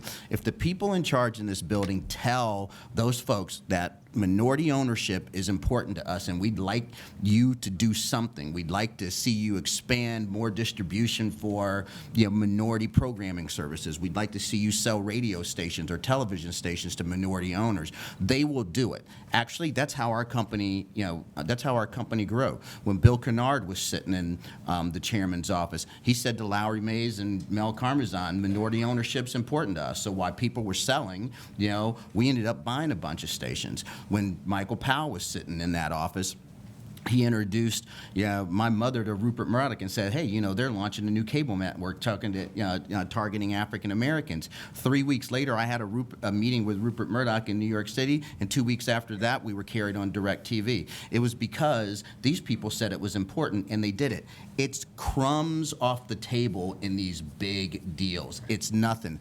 But quite frankly, you need somebody that is here with power, who has the interest and not just the talk to say to these folks, I want you to do something. And that, and that rarely happens, but it does. But that's the way you get more ownership and more opportunities without having to get legislation that's hard to come by. Great. So we need to jump into Q&A in a moment, but I want to give each of you an opportunity going down the line, starting with Caroline down to Jeff, as we did before. Sort of, not your elevator pitch, but kind of the 60-second message you want to make sure that this building hears about your connection to the radio industry, what needs to happen. And again, everybody has been very generous with their time. Thank you all for being here today. But I want to make sure everybody has an opportunity to state their case. Caroline, you want to start us, and we'll just work down. Let's try and keep it to about 60 seconds. So from the ground floor to the 74th floor should do it. Yep, I'm going to start and then leave. So we've been in the business for almost 60 years. We were built on, providing content, local, great original content to our community. And we are committed to that going forward. But given the changing business environment, the changing audience that we are faced with diversifying. And radio, that the way that you knew it 10, 15, 20 years ago, even 5 years ago, will be different. We're committed to the local community, but we need help through whatever, Alfred has said, Eric has said, ownership limits or whatever. We need help to expanding scale, diversifying, and the ability to continue to grow our business. Thank you. Karen, what's the message? KJLH, it seems like a rarity, but I believe it's at the heart of every radio station that's in operation today. What I would like to see is more stations like KJLH. I don't know if it's possible or feasible as we merge and consolidate, but I don't want the community interest to be lost. I still want to serve my community to the best of my ability, and I want to make sure that I have enough of a consumer base to generate revenue and income so I can hire, support, and sustain our business. As we grow and hopefully prosper, I'd like us to continue across platforms, but it's got to make sense for us financially. So anything you can help us in, I don't know if this is FCC or Department of Justice, I don't know if we can look at how we are being taxed, and I'll use that term rather than say the music licensing fees, since I worked for Stevie Wonder. But if there's any way we can help the small operator, which will also help the large operator, get some control over these expenses so that we can continue to service our community. Thank you. Eric? Thanks, Caroline. This fall, 51 years ago, as a 14-year-old boy, I got into radio and fell in love with it. Got on the air, had an opportunity to learn how to be a radio DJ. That led me to a career of owning radio stations, and then since being in the radio business in other ways since then. I know every CEO at every radio company, and I don't know one uncaring person. These are people who care deeply about their communities. They care deeply about radio. We have these visions of these big uncaring corporations, and some of them are big, but they're not uncaring. And I think that the thing that matters most to me, and I don't have a particular mission. It's not going to matter to my business one way or the other. But I think that what is really concerning me is missing localization and talent. I think that as we differentiate, we have that talent makes a huge differentiation. And localism, true localism, makes a huge differentiation. And I get concerned when I see a market where there's no localization whatsoever. It's pretend. There's some automated jocks reading liner cards that are mentioning local communities, so you sound local. But I would like to see every cluster of a certain number I don't know, and these people aren't going to like this because it's expensive, but I'd like to see every cluster, maybe it's, if you have 8 stations in a market, I want one of those stations to be live and local at least 12 hours a day. And have a way that they can step into that community and serve that community. Because now, many of these people have that now and are doing that, providing that, but there are many markets across America where there is not a local DJ or a local news person on the air. Eric, thank you. Mark, what's the message? The message I always tell broadcasters is that radio broadcasters is still an important part of the local advertising marketplace. It's still an important part of audio and information competition. And all these radio groups who are expanding into other areas are doing great work to try and diversify their income. But for radio to continue to grow and survive and still be that viable, it does need some relief from some regulations that were fostered in the 1990s. We're in a different audio, information, entertainment environment, and we're certainly in a different advertising marketplace, and there has to be some recognition by the FCC and by the DOJ. I'm glad you brought that up, Alfred. To recognize that there is a new marketplace out there and to adjust their regulations accordingly.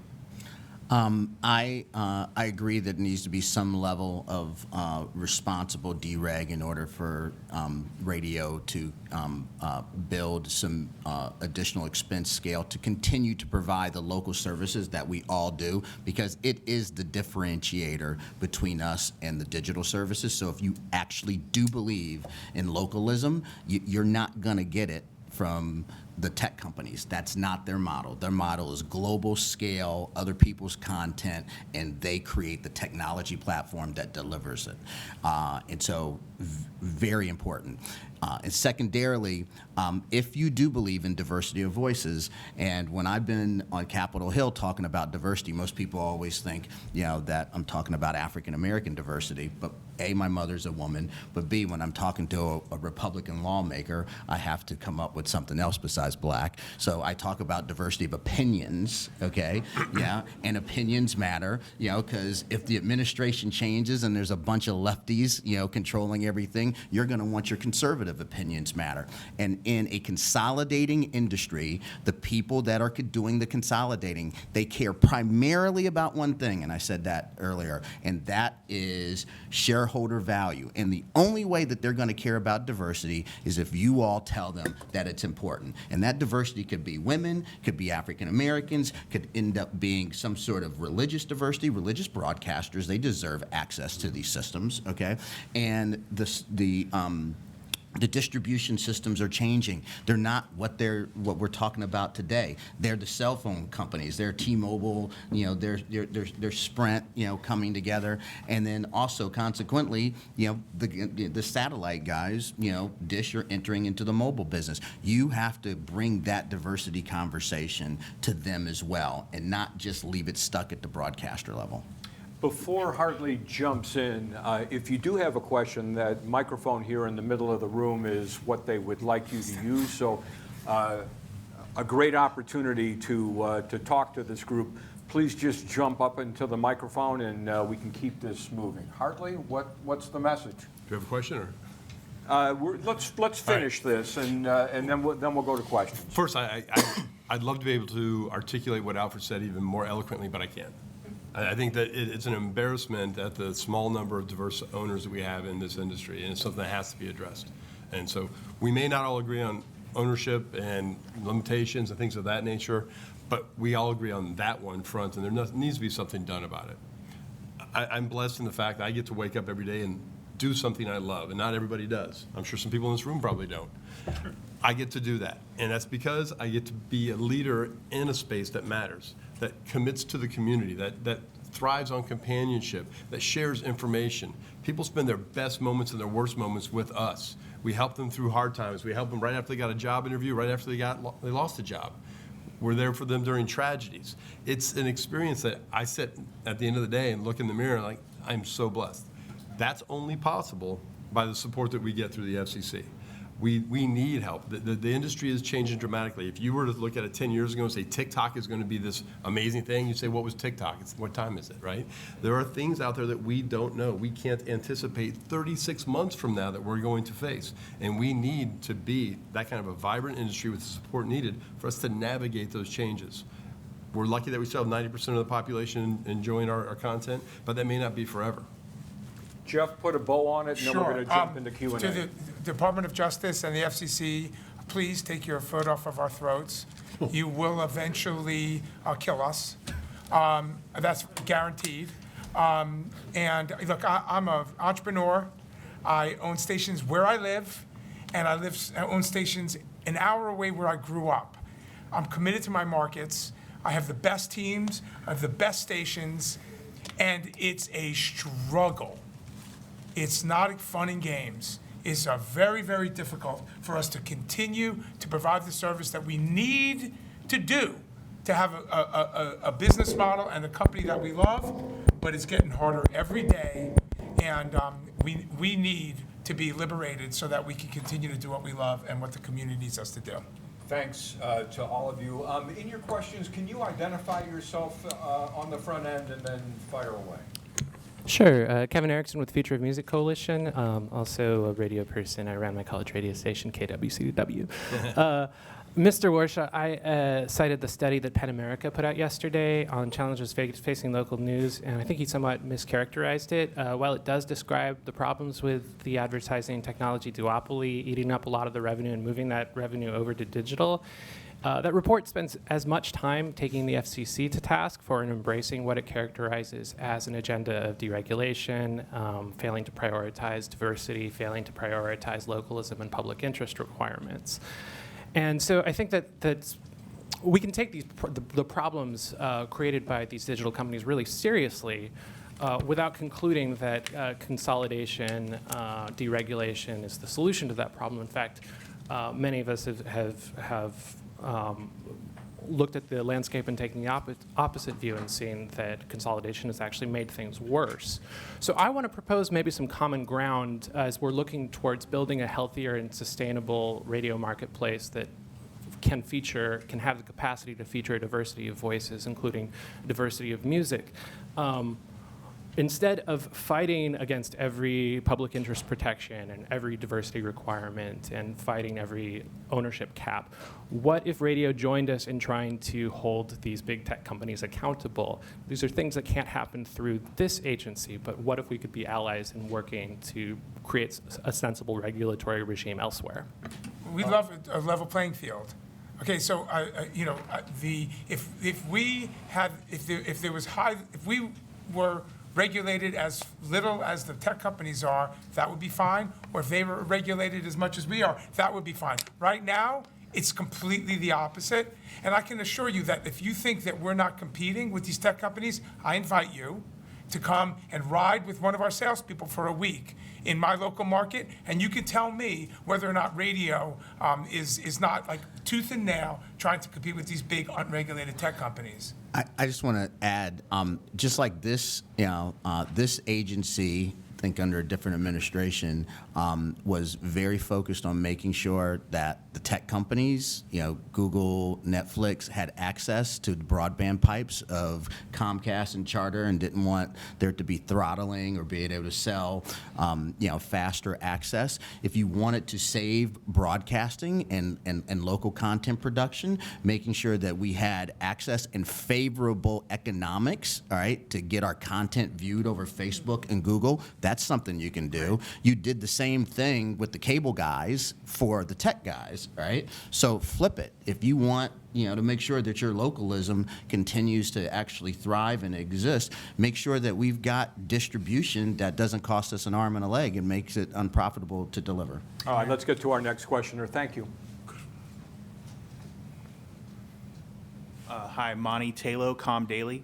I was just wondering, you guys have talked a lot about deregulation, and I was wondering if you actually see any path to that happening at this point. The Third Circuit shot down the FCC's attempt. They have a slim chance of getting to the Supreme Court. Ms. Slade, you brought up the minority tax certificate, and I know NABOB is trying to make something with that happen, but we're going into an election year. Congress is not famous for doing a lot of big things during an election year. Is there any actual path where you would get radio deregulation anytime soon? Are any of you holding your powder dry in anticipation of getting to buy a bunch of stations in your markets or anything like that? Who wants that? Let me Start just with say, Mark. Monty, that Thank you. prospects are challenging for such deregulation, but you got to try.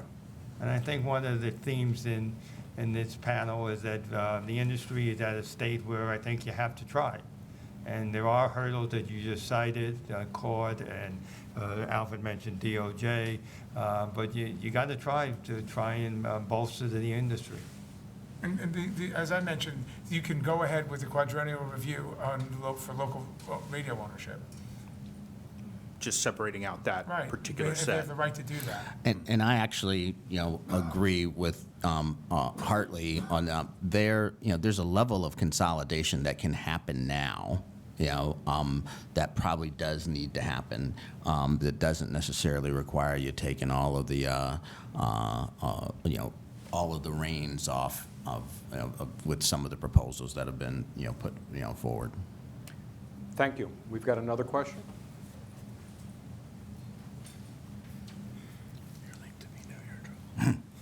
Hi, I'm Irene Bleiweiss. I'm an attorney here at the FCC with the Audio Division. And my question is about the FM chips in cell phones, and what exactly are the challenges with getting that turned on? Is it the wireless carriers? Is it the music licensing fees that would come with it? Is it the competition that might result with Apple Music? What's stopping it? Oh, boy. Who wants that one? I'm not sure I know the answer to this. What I've heard is that it's a matter of cents. In some manufacturers, first off, already have them in. It's a matter of flipping the switch. I don't think it involves music licensing fees because it's radio. It's not subject to music licensing fees. So it's a matter of maybe so much as legislating. They won't do it on their own. In some countries, they have to do it. We don't know for sure. Apple's been very tight-lipped about whether or not they actually have the chip in their phones, but we think they do. Is that right? Correct. So it's a matter of saying, flip it on so that there's a radio app in every phone so you can get your local radio station. But you'd have to have an antenna, which is usually headphones. So explain, Jeff, what's in it for Apple and Samsung and LG and all of those to flip that switch? I mean, I may be wrong. Apple was the major opponent of it, and now they've designed their new phones so that you don't even, the headphones used to be the antenna, and so now they're wireless, right? Everything is wireless. They've consolidated the charger, the plug, so it's no longer, like, you'd have to actually go and get an adapter to have an antenna. But from my understanding, is that Apple refused to entertain the idea of turning on their FM chip, and that there was fairly widespread support from the other equipment manufacturers. Keep in mind, Apple is in the music business. They want you buying music. Exactly. They also want you using the phone for all their apps and not using your phone to listen to FM radio. It's as simple as that. What's in it for them? Adam? Hello, Adam Jacobson, Radio Inc. and Radio and Television Business Report. I just want to add to the conversation of the FM chip and the cell phone, because a year ago at the radio show put together by the Radio Advertising Bureau and the NAB, I went into the expo and came across a group of people with an app called SoundDot. Well, what the heck is this? Well, it technically solves the issue of the FM chip in the cell phone because you download an app and it gives you a radio tuner. The issue is you have to buy their headset with the actual antenna and the tuner in it, and that costs $80, which is A, cost prohibitive, and B, they've done no marketing of it. So there are companies out there that are trying to work around Apple's prohibition of turning on a chip that may or may not be there, but it comes back to still the need for radio.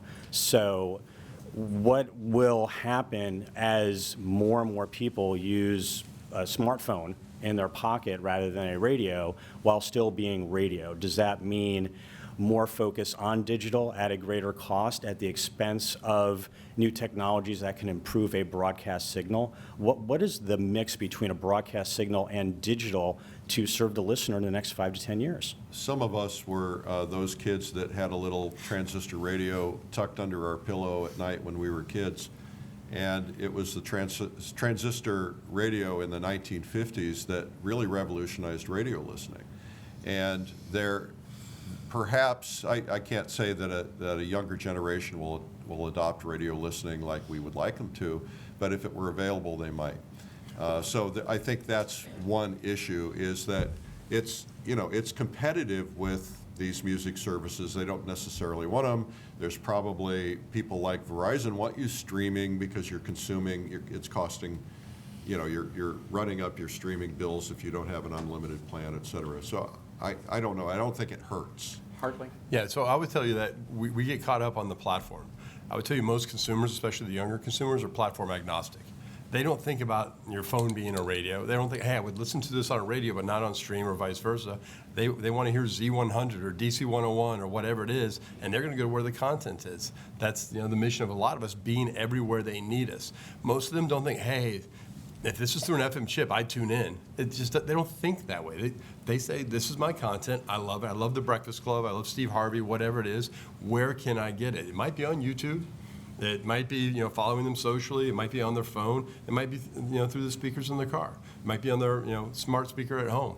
We just have to understand the way consumers think, because they're going to drive the change. We talked about the dashboard. We talked to all the OEMs as well. They're not saying we need to pull it out. They're saying, what do our consumers want? Because our job is to serve them.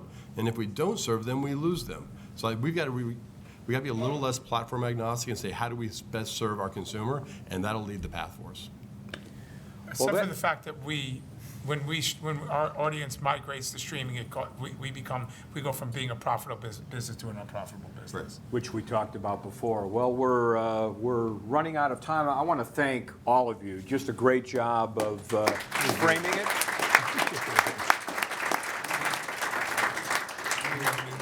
And thanks to the FCC for having us here and hearing the message, and very pleased to be here. No, that's good. And you listen to 980. Hello? Yes, lunch. Just a quick announcement. So we'll be reconvening here at 1:15 for the afternoon panel. For those of you who've come from the outside who might want to eat at Capitol Cafe, if you need help getting back and forth from there, if you just want to come over to the sign-in table here, we'll have folks to help escort you back and forth. And see you at 1:15. Thank you. Thank you, guys. Great job. Thank you. Thanks. Thank you so much. That was wonderful.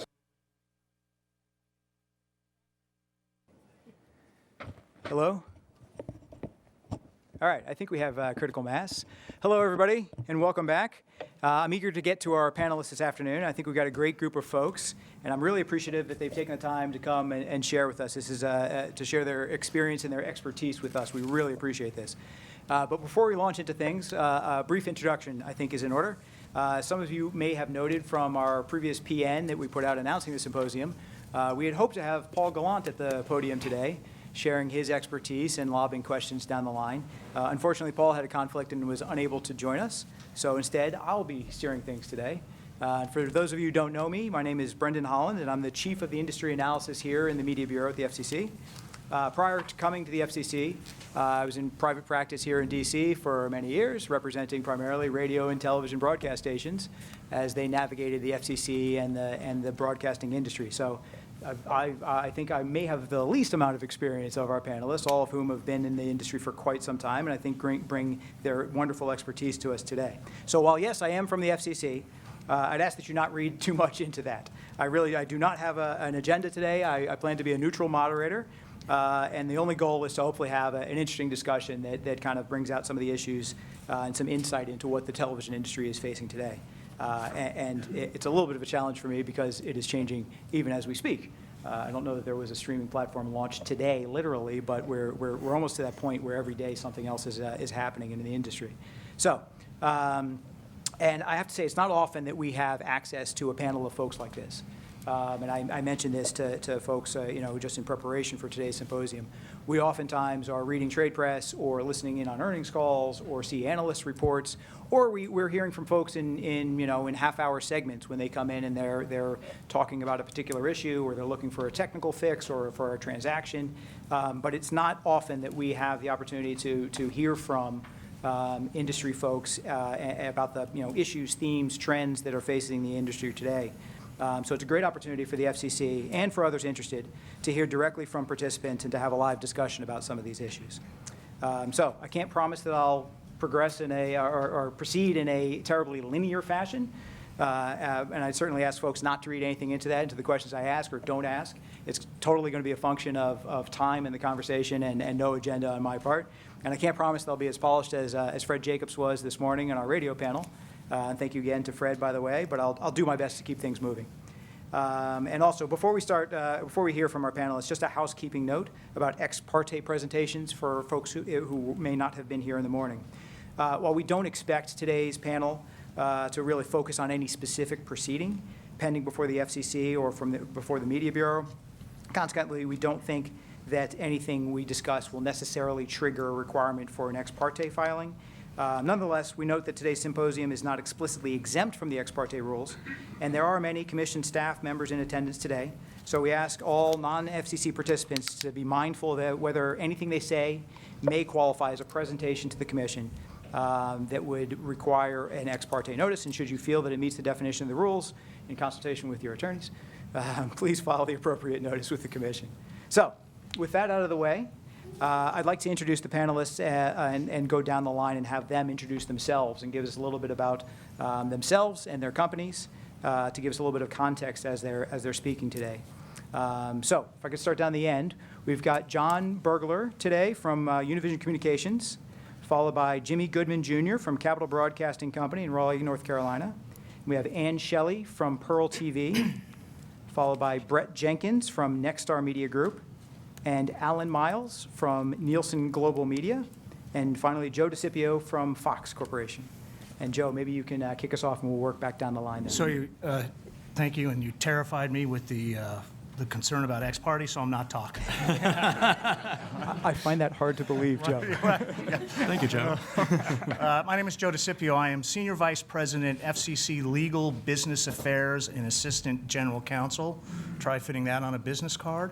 I am responsible for Fox Corporation for all of its FCC regulatory practice.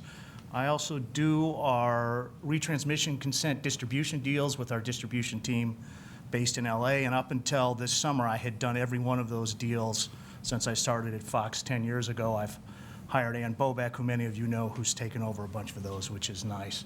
I also do our M&A deals and anything related to spectrum and spectrum management. So essentially, if it touches our FCC license, I get to work on it. It's a great job. It's a lot of fun, and thank you for having me. Excellent. Thank you very much. Alan? I'm Alan Miles. I'm Executive Vice President of Strategy and Commercial Operations at Nielsen. So I lead our strategy practice and a lot of sales operations work, including negotiating with most of our clients, some of whom are here on the panel with me. And Nielsen, as you may know, is a global audience measurement company, about 96 years old. We measure by putting together a representative panel that's completely privacy protected. We get it's an opt-in. We have complete consent to use the data. And we marry that with big data sources to create what we call one media truth. Great. Good afternoon, everyone. My name is Brett Jenkins. I'm the Executive Vice President and Chief Technology Officer for Nexstar Media Group. I've been in some way, shape, or form in the broadcast industry or related industries for about 25 years. I'm excited to be on this panel. I feel uniquely qualified. My wife is often telling me that I live in the future in my head, so I feel pretty good talking about a panel on the future.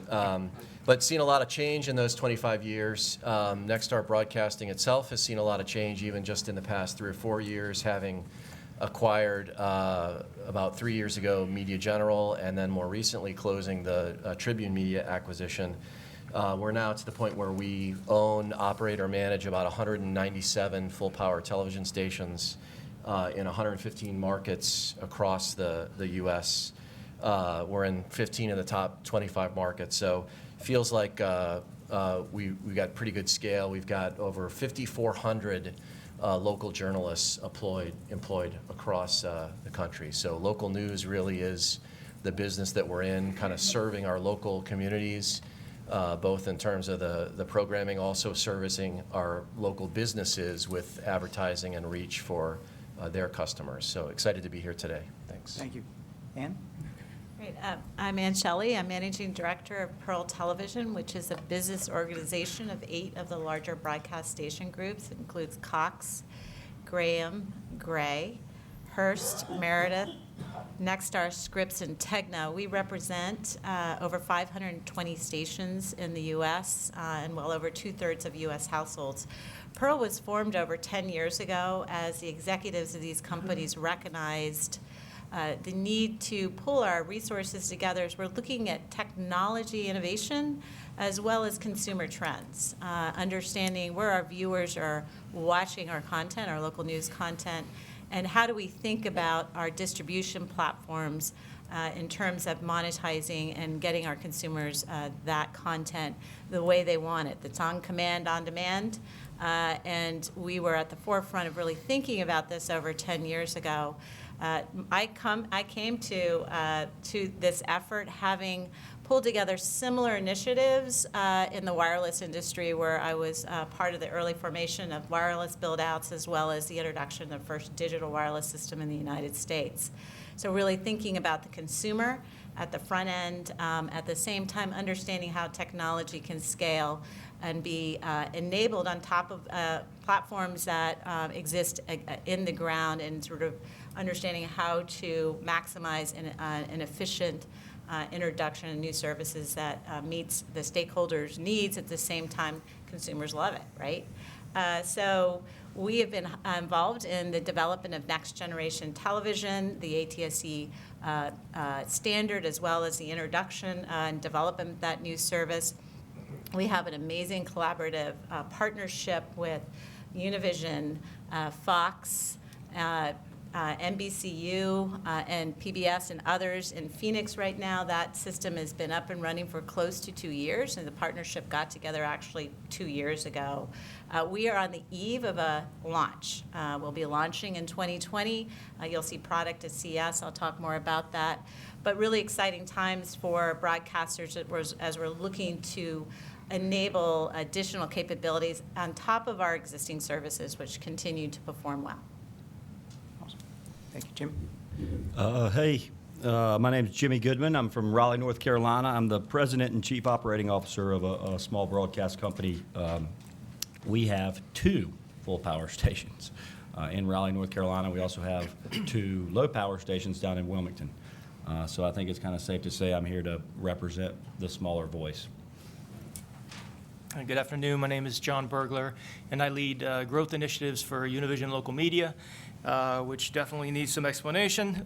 So that includes our 1.3 billion megahertz pop of TV spectrum that we own and manage to our multicast partners, and also around initiatives like NextGen TV, which I'm sure we'll get into.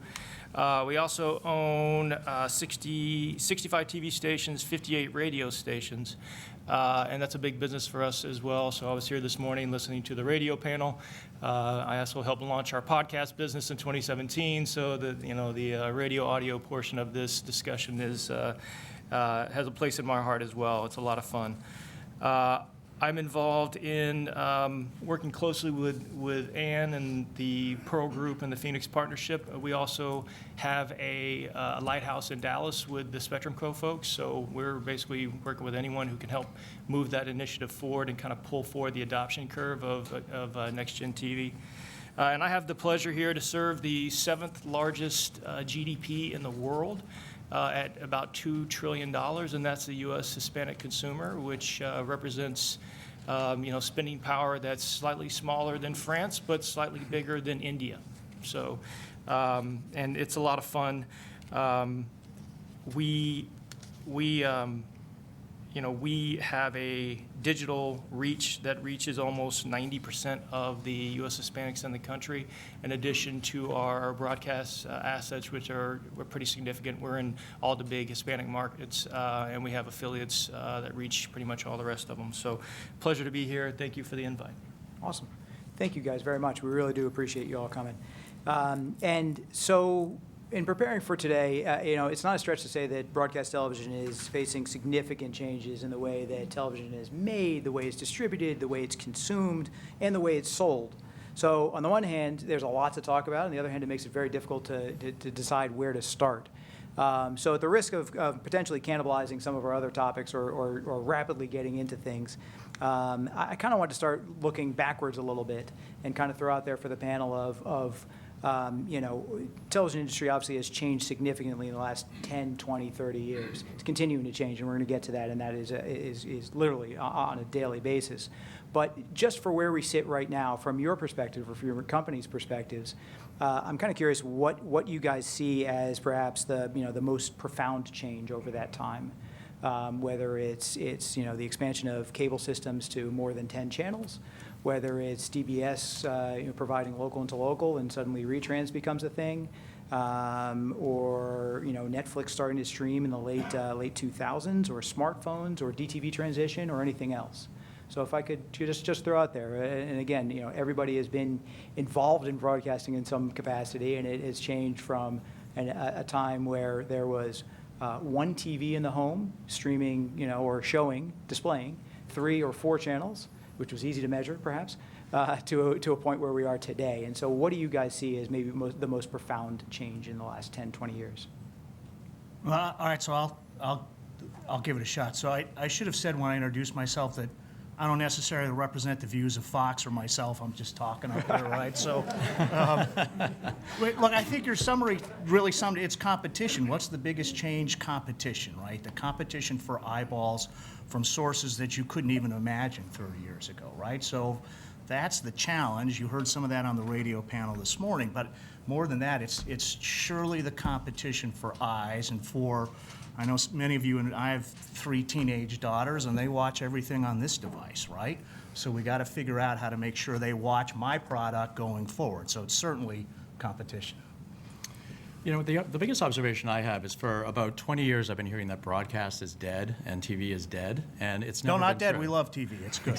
And it's never been true. So, it's definitely not dead. Nielsen data shows again and again, it's amazing how resilient broadcasting is in the face of all of this competition. So yes, the world is changing, and there are new platforms, new distribution mechanisms, certainly a lot more competition. But it's amazing to me that in 2019, that 80% of viewership is still live and time-shifted TV, what we think of as traditional television.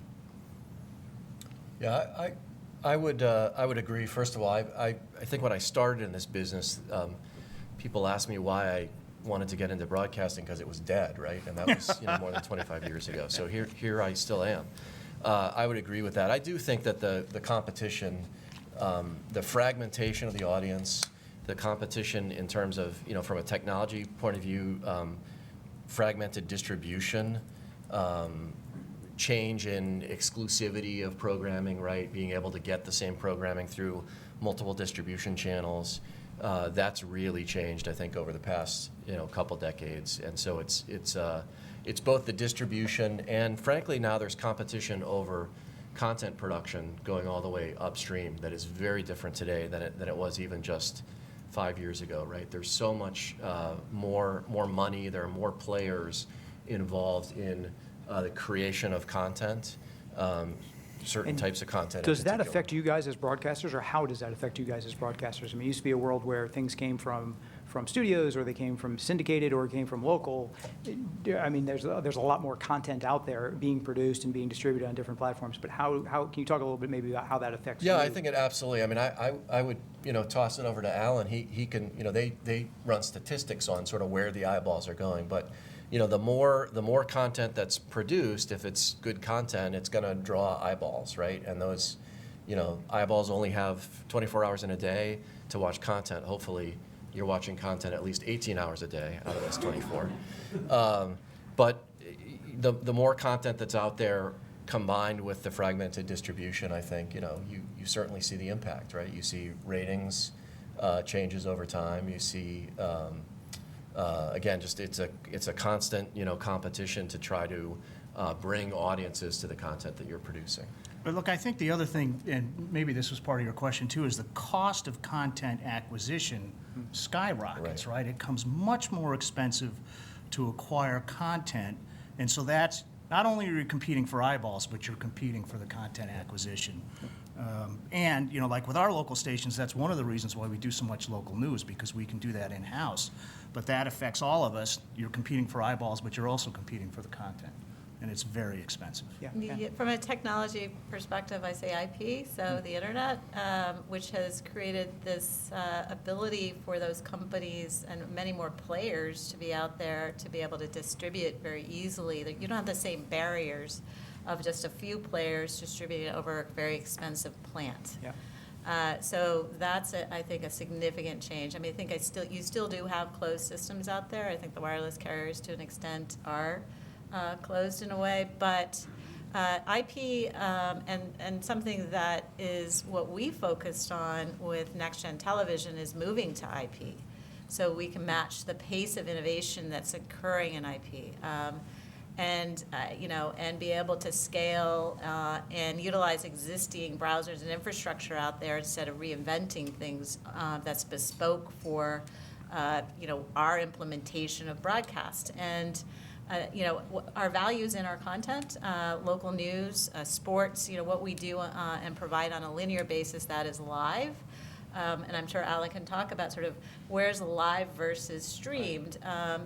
TV still is outpacing streamed content. Now, the millennials, again, I have two daughters who also are actually Gen Z and a millennial. But they're actually switching over. I watched my daughter who moved to New York. She graduated, yay, has a job, good thing for me. And but she bought a television, a smart TV, and she went out there and she is accessing content in multiple different ways. So the consumer is incredibly savvy right now. They've been conditioned to be savvy. We have consumer labs we're running in Phoenix as we're trying to understand how we're going to take the Next Gen service out. And they understand how to access content. And that didn't exist. And I think the other piece of this is the connected television. Wi-Fi has really created an environment where I think 93% of all content and video is being watched over Wi-Fi, actually, in the home. I think one of the biggest changes there is a little bit of a change in the advertising value proposition, right? It's a little trickier when you're using some streaming services to get the same ad load, deliver the same ads. A lot of it is delivered without ads. We certainly see that about 20% of content or viewing minutes on average is through streaming services of various kinds, not all of which are ad supported. But when you go down to the millennial generations, it goes up to about 45%. It's really big. That still says a majority of them are getting it through normal, plain old-fashioned television. Television as God intended. Amen. However, the other interesting dynamic is as people age, in past decades, as they've aged, they've watched more video in general. So put aside television, more video. So you can imagine that millennials, even if they watch less video now, will probably age into viewing more stuff. So if I can focus on, and like I said, we'll kind of get into the future of and things that happen. If I can focus maybe a little bit on the current status of broadcast television as it has existed before and as it continues to exist now. I want to talk, maybe ask some questions about some strategies that some of the broadcast companies in particular are using today, and including acquisitions or shedding stations to get more lean. I know Fox has done a couple of strategic acquisitions recently. Nexstar obviously just purchased or finished its acquisition of Tribune and scaled up. So if you guys could, and again, not necessarily for your own particular companies, but for what you see happening in the industry, is this something that more companies are going to grow to as scale? Univision is already there in some degree in terms of the percentage they can cover. Or do you see transactions coming that are more targeted? What kind of investment and transaction opportunities do you all expect in the coming years? I'll just speak to that. So, I mean, going back to one of the challenges that the industry is facing, and whether it's, radio, TV, even print, it's just the fragmentation where you've got the ability of people to go either read or watch or listen to content. That's the choices are much greater than they were 10, 20 years ago.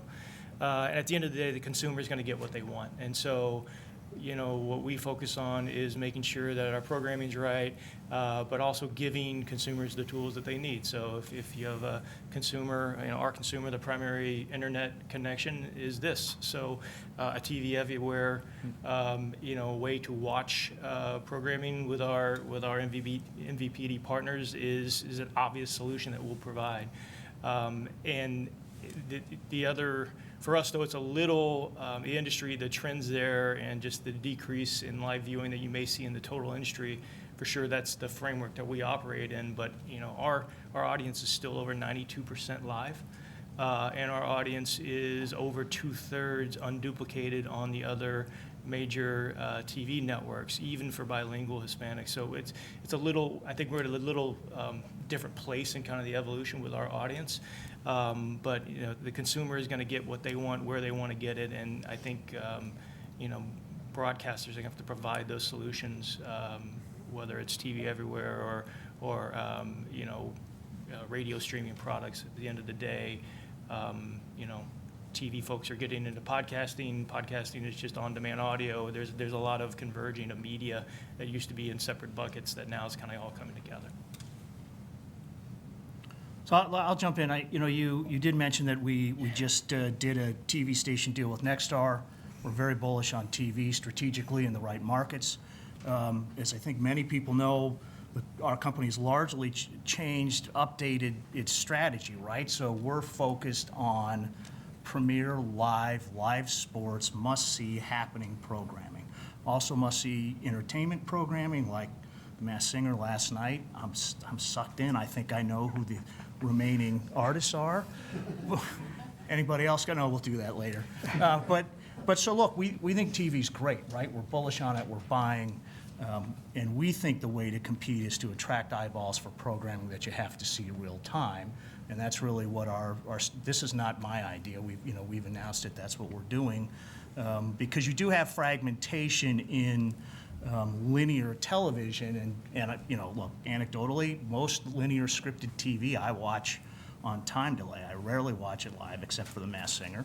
But other programs, right, you watch it, you watch football, you watch other live events, you watch live news because it's live, it's happening now, and you want to be part of that. So I think that's one of the trends for broadcast in general, I think, and certainly for Fox. I'll just say, with respect to Joe's comments, we've been spending the past few years kind of scaling up, right, with respect to M&A. We think that's important. I think we recognized a while ago that the competition really weren't sort of the people around this, sitting at this table. It was, Amazon and Netflix and Google and Facebook, right? Those are, sometimes you think of them as platform companies, but they're, at least from our perspective, they're not, right? These are media companies, right? And they're competing for eyeballs with media, with content. So scale matters. As big as we can get, we're still, orders of magnitude below some of those competitors when it comes to that. So we think scale is kind of important longer term, and we think scale enables you to invest more in growth, and in growth in areas that matter, that you can differentiate yourself, right? I mean, John, they've got a strategy that they're pursuing. Joe talked about, the Fox strategy. At Nexstar, we're extremely bullish on, the things that we think we do very well, which is local content, right? So local news, more local kind of lifestyle programming. We like to make investments in those areas and kind of grow those areas where we think there's a swim lane that you can exist in. There's demand for that content. It's unique content. It's content that you can only produce when you have a local presence. It's not content that is easily replicated by, a big player like a Netflix, as an example. So, that's sort of been our strategy, and we do think it's maybe a little counterintuitive that getting bigger allows you to go smaller, but it actually does, right? The larger you can get, the more you can tie in programs. We just did. He got to do a Mass Singer plug, so I'll do a plug. We've got a show that we put together that's going to air on a bunch of Nexstar stations this weekend that's called Border Report. You can go to borderreport.com. And it's basically because we own stations in every market along the southern border of the U.S. So we assembled a team of journalists to go out and essentially do a road trip and go all along the southern border of the U.S. and gather local stories from people on the ground there. We think that's a great example of unique local programming that we probably couldn't do if we hadn't built the scale that we have today.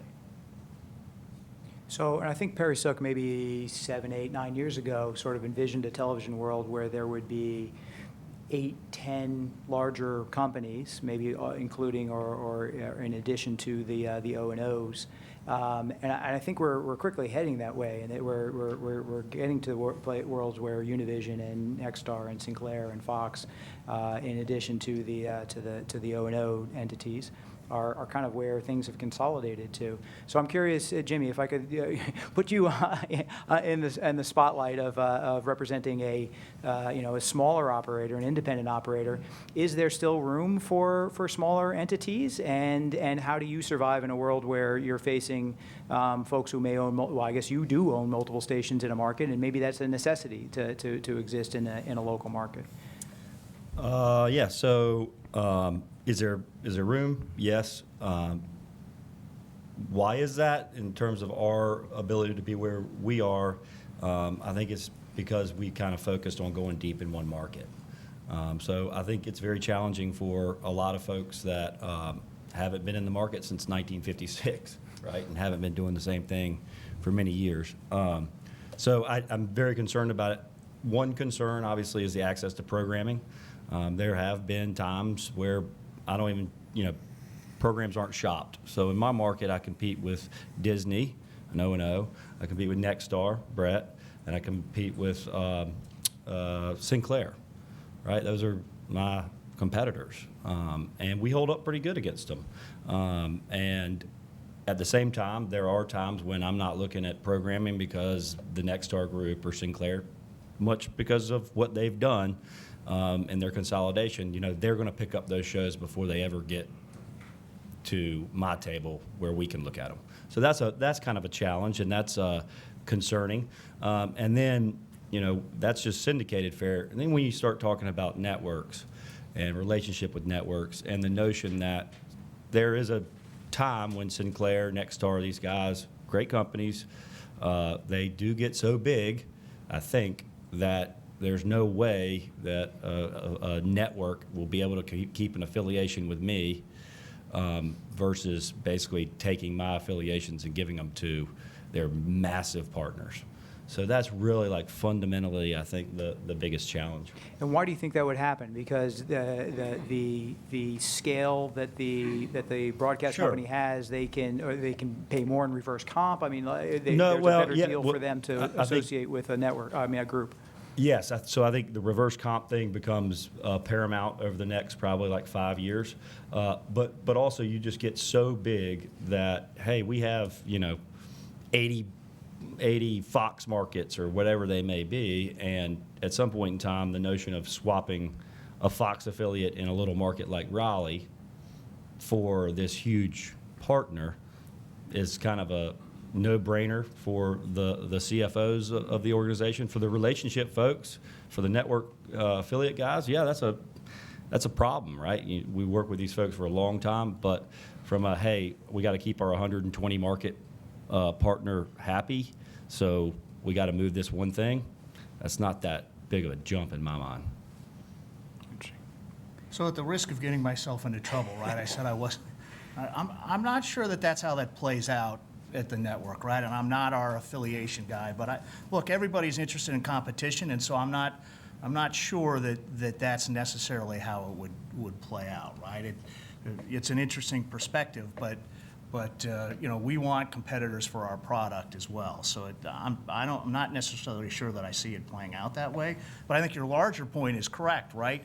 And I would assume you would agree. You don't only compete with the other TV stations in the market, right? You're competing with a lot of other entities for eyeballs. Some that Brent mentioned, right? Amazon, Google, Facebook, YouTube, whatever it is. So if it were just limited to the TV stations in the market we're all in, that would be great, but that's not the reality. We're competing against any video provider, and that's the difficulty of the environment. So that, you know, if you're looking for things that need to change, you need to look at the universe of eyeballs that we're competing against, and it's not just against each other. Yeah, Well, can I speak on that one? Because I actually specifically know a network that would act that way because they have, and I've had to make moves in order to save my affiliation.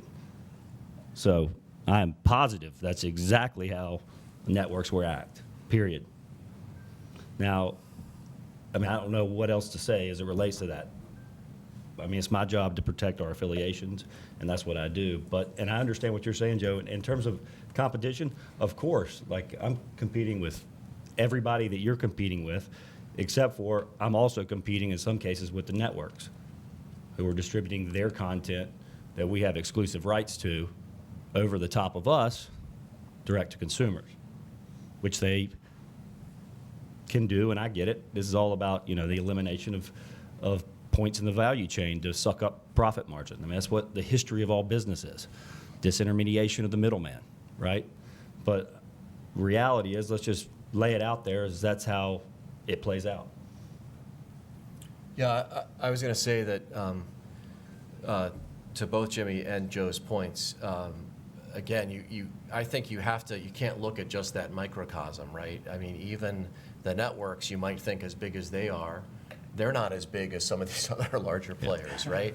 And so at some point, you know, we're worried about, you know, getting access to the programming we get through the network affiliation.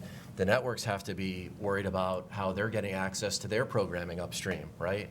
What happens when the NFL comes up for renewal? Yeah. And who's now competing for the NFL? It's not just, you know, a couple three-letter networks. It's a whole universe of media companies and distributors. So again, the pond has, you know, grown from a fishbowl to a pond to a lake to an ocean to, you know, whatever. And depending on where where you are as a fish, that sways your perspective on what you're looking at. So, and they're also, I mean, they are multimedia companies, right? Networks aren't networks anymore. I mean, they have a lot of other things, and they may, like Amazon and Facebook and Google, they may be selling other things, cruises, you know, theme parks, all sorts of other things, and they may be developing new relationships with consumers that as Jimmy says, that bypasses the viewers. So with that in mind, and with the idea that, you know, the relationship that you guys traditionally have had with networks are changing, with the network being, Joe, with you being the exception perhaps as an O&O, what are broadcasters doing to I guess to insulate themselves from that? You know, or how do you connect with your viewers in a way that they distinguish you from CBS All Access, and why would they come to you locally? Are folks using more diginets? Or are you streaming online to meet them where they are? Are you able to geofence your signals so that people can, if they want to view on a tablet, they can continue to watch the local station and not have to go outside of that to CBS? Or to encourage them not to? That, you know, what are you guys doing to kind of stave that off, and so that the local stations remain relevant even as a lot of the programming may be shifting to other platforms for consumers? Just to piggyback on what Joe and Brett mentioned earlier, I mean, providing local content and investing in local news is the most obvious way, and pretty much everybody at this table is good at doing that. I mean, we invested a tremendous amount in local news this year. Launched local apps. None of this stuff is things that haven't been happening in the industry. We really got behind it this year, and we're seeing the benefit of you know, much higher than double-digit revenue growth for those efforts. So I think local content and having a local team there, both on the TV news and the radio side, has benefited us. And just going back to kind of access, or just, some of the positives of consolidations. We talk about a lot of the negatives, some of the positives. You're seeing businesses develop because of technology, multicasting as an example. We're the largest affiliate for Bounce TV. We also have Mandarin TV programming up as a multicast in LA. We have a couple of Middle Eastern channels on TV, and also starting to see more demand for kind of foreign language, non-Spanish foreign language on radio. So I think you do see ways to serve kind of minority communities or kind of specialty programming. As technology gets better, there's platforms that we can provide to do that. Doesn't necessarily address the single station owner and a market on TV and radio, but I think those audiences are going to get served. Yeah, to me, the obvious example of what we're doing is expanding, obviously, local as much as we can, staying local and going deep local in everything that we do. With that being said, the elimination of a network affiliation, is a game changer as it relates to the economics and the economic framework upon which that company will work. So it is an imperative. I mean, it's actually a very interesting imperative sort of connection that the networks and locals have. It's what makes us unique. It's kind of what makes them unique versus other people producing big national, international content. So I think that there's actually a great sort of structure there. I think there's a lot of pressure both ways as it relates to retransmission and the revenue, net retransmission cuts. Yeah, I think with respect to the network affiliate relationship, I totally agree with everything that they just said. I mean, the way you make yourself more valuable is to build your brand, and the way we do that is to build it locally, right? So the same way Jimmy's thinking about building WRAL and the local brand he has, we think about that in every one of our markets, right? We compete with him in that market, trying to build that local brand. We're not, we don't go out trying to build Nexstar as a brand. Like, nobody's heard of Nexstar across the country, but people know our TV stations. That being said, I think we're in a spot where any sort of business relationship can be strained at times, but for the most part, we view the network affiliate relationship as in a pretty good place where there's some business motivations that work to cement that relationship together.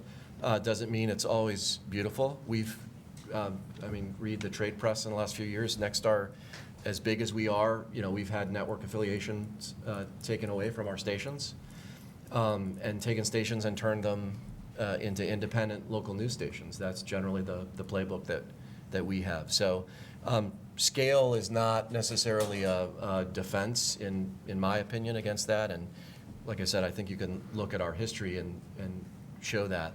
But I think the best way to build that relationship and sort of cement that is to be an important brand, an important source of news and information and entertainment locally in your community. And the more you can build that, sort of the more value you bring, I think, to network affiliate discussion. So I'll, at the risk of I'll wear both hats. So look, I think on the network side of the house, we value our relationships with our station partners, and I think our stations are generally pretty happy with what the network is doing with the live sports and the must-see entertainment programming. I think that values and that works for them. So I think we have a really positive relationship. Of course, in any business negotiation, you're going to negotiate, but it's been a positive relationship, and we certainly value that. On the local side, and this is, so the O&Os, we do in our O&Os over 1,000 hours of local news a week, right? And in this market here, our station here, the Fox 5 station here, which, by the way, is the top source for local news in the market, tied with the Washington Post, Pew Research study. So that's where people go here to get their local news. They go from 4 in the morning to 11 in the morning, 4 to 7:30, and they're back on from 10 to midnight, right? That's their daily local news. That's incredibly important. And it's also expensive. It's not cheap to produce local news. And in addition, in our duopoly markets, like here, we've added local news on those markets and many of our markets across the country. So in the last 4 years, Fox 5 here has added 3.5 hours a week, and we've put an hour per day on our duopoly station, WDCA. So that's a lot of local news, in addition to the sports and the programming that we provide as a network. So we take the local news business seriously. We've added, I guess one other thing I'll mention is we've added 121 hours across our group over the last few years, a week of local news. So it's important, and you need that. That's how you drive eyeballs, and there's a relationship between the two, right? Hopefully, the local news drives eyeballs to the network programming, and the network drives it back to the local news. So hopefully, that's how it works. So, there's so many different threads I could pull out. So stick with local news for a second. Pew obviously, or not obviously, but Pew recently has reported, and I think Hearst TV also did a study, that local TV is still the most trusted trusted source for news, and is still heavily watched and relied upon. But at the same time, the viewership is in decline, like I think all television is, except for perhaps football holding steady and so forth. So do you guys worry about generational issues of continuing to capture local news is great maybe for the older folks who are actually sitting and watching their televisions? Is when you speak about local news, are you talking traditional broadcast 11 o'clock news, or do you view yourselves as news platforms in a market and you are now digital first, I think is a lot of times has been referred to, digital first as opposed to broadcast first. And so you become a portal and you're available different ways. So Joe, you're talking about thousands of hours on the broadcast side. Is that content being created exclusively for broadcast?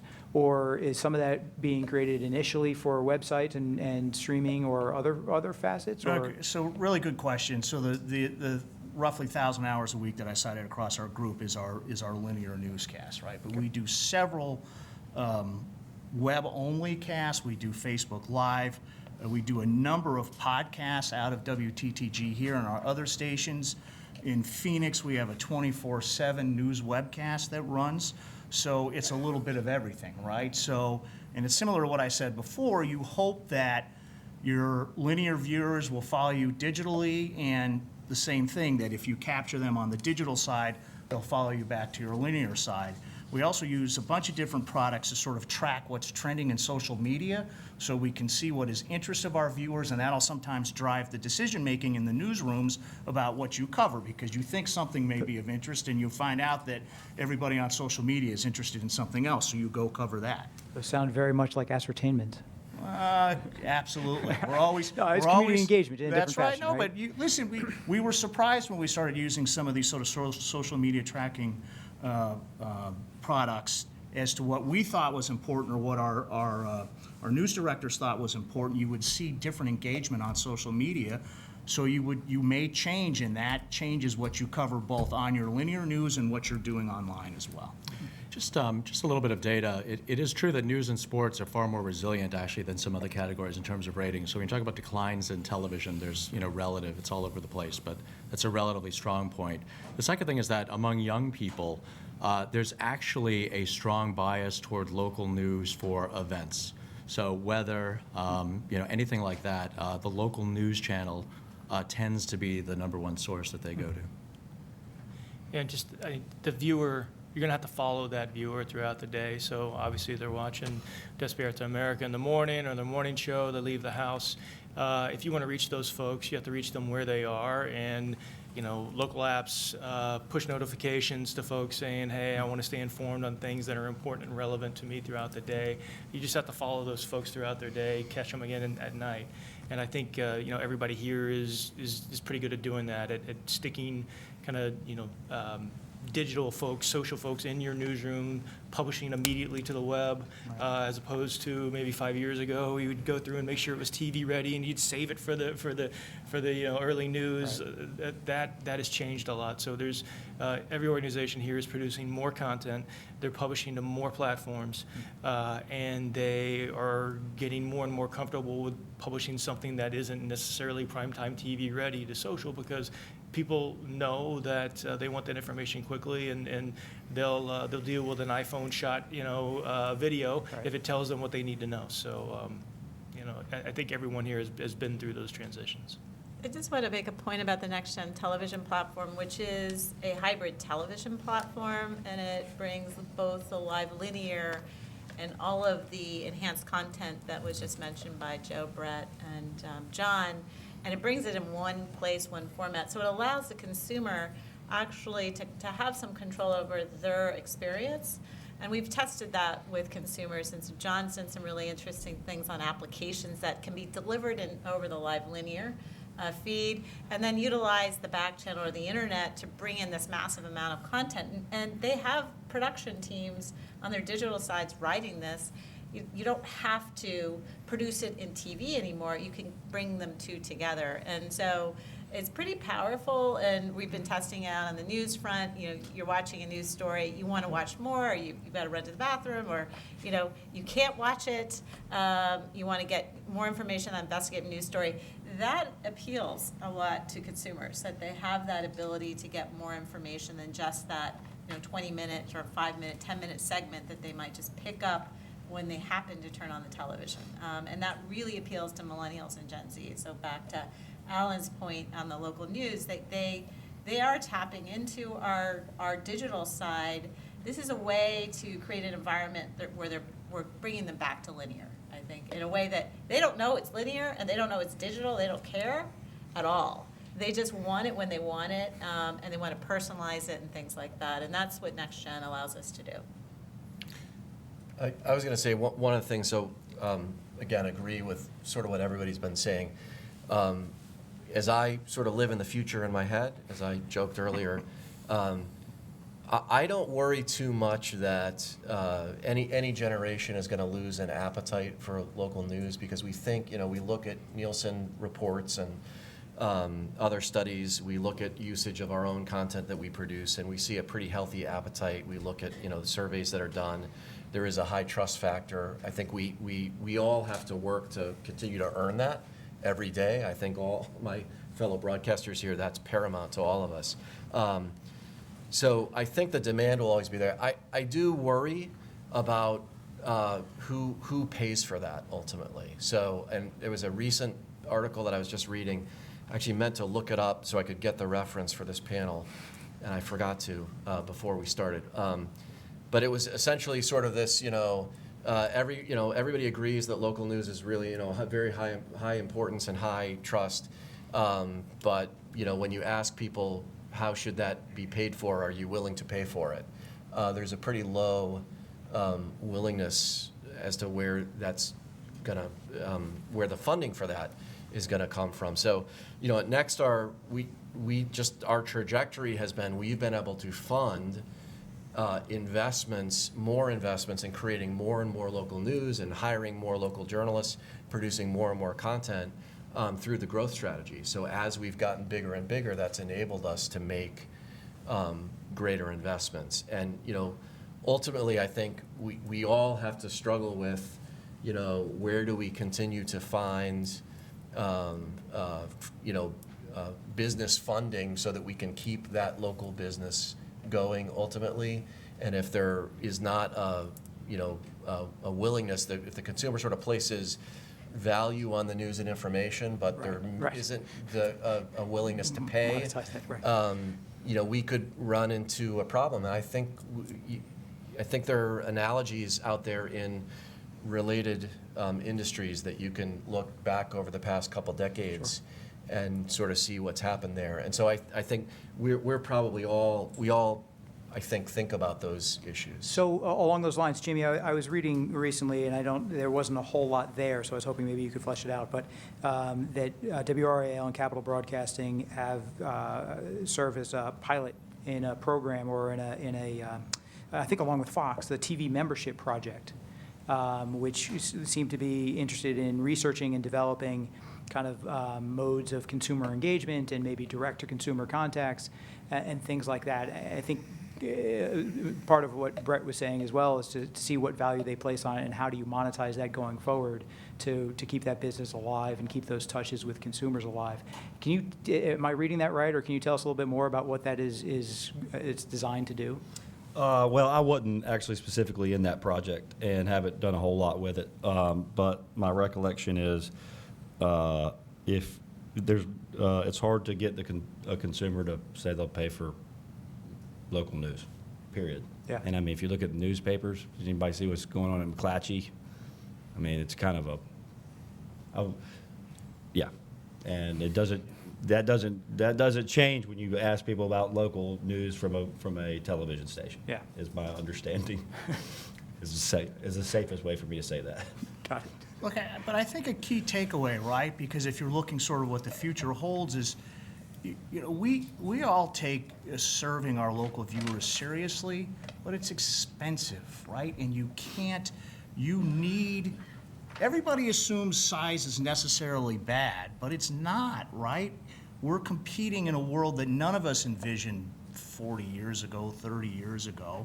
And in order to provide the local news, you have to have the size to do it. Unless, like Jimmy, he's been there forever and he's an established brand and his company is a leader in trying new technologies, 3.0. But it's very hard to compete and produce the news without size. And so it's sort of funny, right? It's this great fantasy that you can do local news, but it's free. It doesn't cost anything. Wouldn't that be great if it's not? It's expensive. It requires expertise. It requires skill. It requires expensive equipment.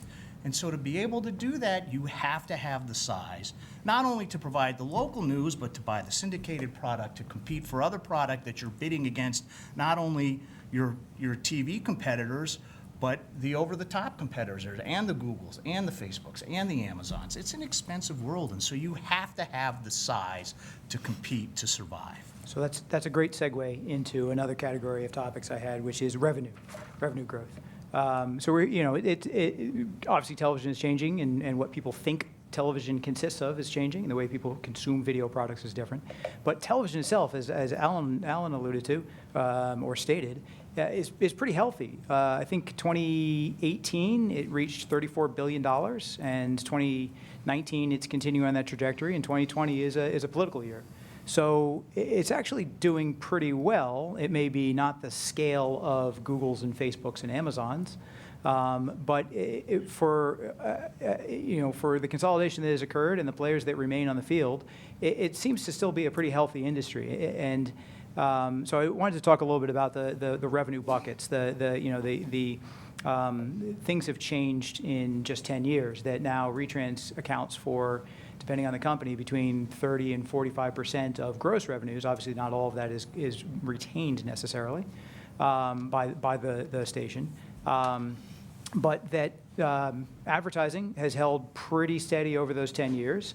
And the share of the pie that broadcast television specifically is getting, unlike newspapers or Yellow Pages or radio, the advertising revenue that television stations seem to be able to still command, it seems to be pretty consistent, augmented maybe by a growing digital category. So I just want to throw that out there and see what you guys thought of the revenue streams that stations have. Whether that is going to continue and the stations are going to be able to continue to grow those streams, and to also throw out the elephant in the room, whether retrans eventually will collapse and that stream will disappear, and what do you do to insulate yourselves against that? There's a lot there, I'm sorry. It's just, so we were a little late in moving into retrans. I don't think we elected retrans as a network until 2008, and it probably just had to do with our audience and getting comfortable with the fact that we could move to that model versus a must carry. But what you do locally in the content that you produce, that's just going to get published on different platforms that we provide. So, like I mentioned earlier, digital video is growing at a tremendous pace. We're producing hundreds of % more video than we did the year before, and that is being monetized on our local apps, on our local websites. everybody knows that bucket is a lot smaller than the core TV number, so you got to do a lot more work there to make up for any declines. But fortunately, we have a fast-growing demographic as an audience. I think us and Fox, season to date, if you add together all of our networks, are the only ones that have a growing audience year over year with 18 to 49. So it's the other things that we do that a lot of broadcasters will do as well as local events. I mean, we throw small business expos called Posible that we started out in LA 3 years ago and now has expanded to over 10 markets. And there's just a way of providing kind of more touch points and more value to your local consumer, whether they're looking to start a business or whether they're looking to watch their local news and maybe do it on a mobile device. You're just going to have to aggregate all those different revenue streams where the consumer is viewing your content, and net it should be a growth story. In terms of how I look at gross, so net retrans, not gross retrans, net retrans, which is the equivalent of what we pay the networks versus what we get from traditional MVPDs today, is going to approach not a very important number sooner rather than later. And that's just because the networks suck it all up. And I understand that. That's business, I guess. But at the end of the day, the other thing that's really killing us is that these OTT platforms, which are the exact same thing as a cable system or a satellite system, aren't designated and aren't treated like MVPD, and so how those economics works really harms the small affiliate like myself, really all the affiliates, because the financial kind of structure of it with the network and the OTT provider versus the MVPD is just completely upside down, and we lose a lot of money every time somebody moves from the traditional MVPD to the OTT MVPD, but the network does not. And so that's ultimately like a real challenge. So do you mean? So I know Joe wants to hear that too. Not your station being carried OTT, but when you lose a viewer who can access the same content directly from the network. That's correct. Okay. Well, no. Like basically, I don't deal with YouTube like I deal with Spectrum cable. Right. The network deals with that. Right. So to clarify for folks in the audience, so the network handles the retransmission consent discussions with YouTube Live or Hulu Live, or the now soon to be defunct Sony PlayStation View. The network is handling those directly, and then perhaps you see pennies or a percentage coming back your way when they give approval or give authority for them to rebroadcast your signal to viewers on their platforms. You got it. Okay. And so you could think about it from, the math of that is I'm dealing with Spectrum, I'll lose that sub. I still have to pay the networks the exact same amount I was paying them. That goes over to an OTT provider that should be an MVPD that I'm dealing with. And then I might get some pennies back. But I might be paying more than pennies for the programming to begin with. Given that virtual MVPDs seem to be struggling a little bit and seem to be rapidly approaching the bundles that exist in MVPDs, what do you guys think about the future of virtual MVPDs and OTT products like that? I mean, just yesterday, I think Hulu announced that it's jumped another $10 or so for the linear live. I mean, they were talking now the virtual MVPD packages that are mimicking a lot of the pay TV packages. I mean, are those a blip? Are those going to be around? Are those? This gets a little bit of the DOJ warning that some things that are competitors may not actually be here in a few years to be competitors. So, how does that play out? What do you guys think about the virtual MVPDs? I personally think it's actually a really good user case, and in terms of the economic value and that proposed by those type platforms, the number one thing that they have that we don't have in a very good way is mobility on device and a real environment of watching a linear, I guess, MVPD on an application that has multiple channels. I think that's a really appealing thing for a lot of people, especially those that don't. People are going to college now, and one of the biggest things I had to move into my room every year was my TV. Well, nobody takes TV to college anymore, right? So I think that they're really, and even after college, those people aren't even picking up TVs. So I think that's a really appealing thing, because the notion of TV has changed, and that's not a TV to everybody anymore. So I'll take a stab at both the retrans question and the OTT. So I think you'll see some shakeout in the OTT providers, right? They're all trying to figure out what works. I think the important takeaway, though, is that there is value there, right? And you're starting to see viewers realize that instead of putting together 7 or 8 different subscriptions together, you can all go get that in one place, whether it's on Hulu or YouTube or a traditional MVPD. So there is a lot of value. Where it's going to go, I don't know. Sony View announced that they're going to shut down in January. I think they're still trying to figure out, the different providers are trying to figure out what works. But there's, you know, if you put together Amazon Prime and HBO Max and whatever, 8 of them, right, you're spending more than you would on your cable subscription or a Hulu. So, you know, I think viewers are starting to realize that there's more value maybe in the older system. And then I will say about retrans, right, does it collapse? No. Look, you have to have that second stream. It's key. And I think maybe you'll see a little bit of shakeout in how the pay market works, right? Because we try to work very closely with our distribution partners, and we think that there's value in, again, live sports, news, and that drives subscription. So if you look at the Fox network model, so we have Thursday night football, WWE on Friday night, 3 consecutive college football games on Saturday, and then you're into the NFL on Sunday. That's a tremendous amount of live programming that drives viewership, right? And so that provides value to the pay model. So I think that continues to work. The deals are sometimes hard.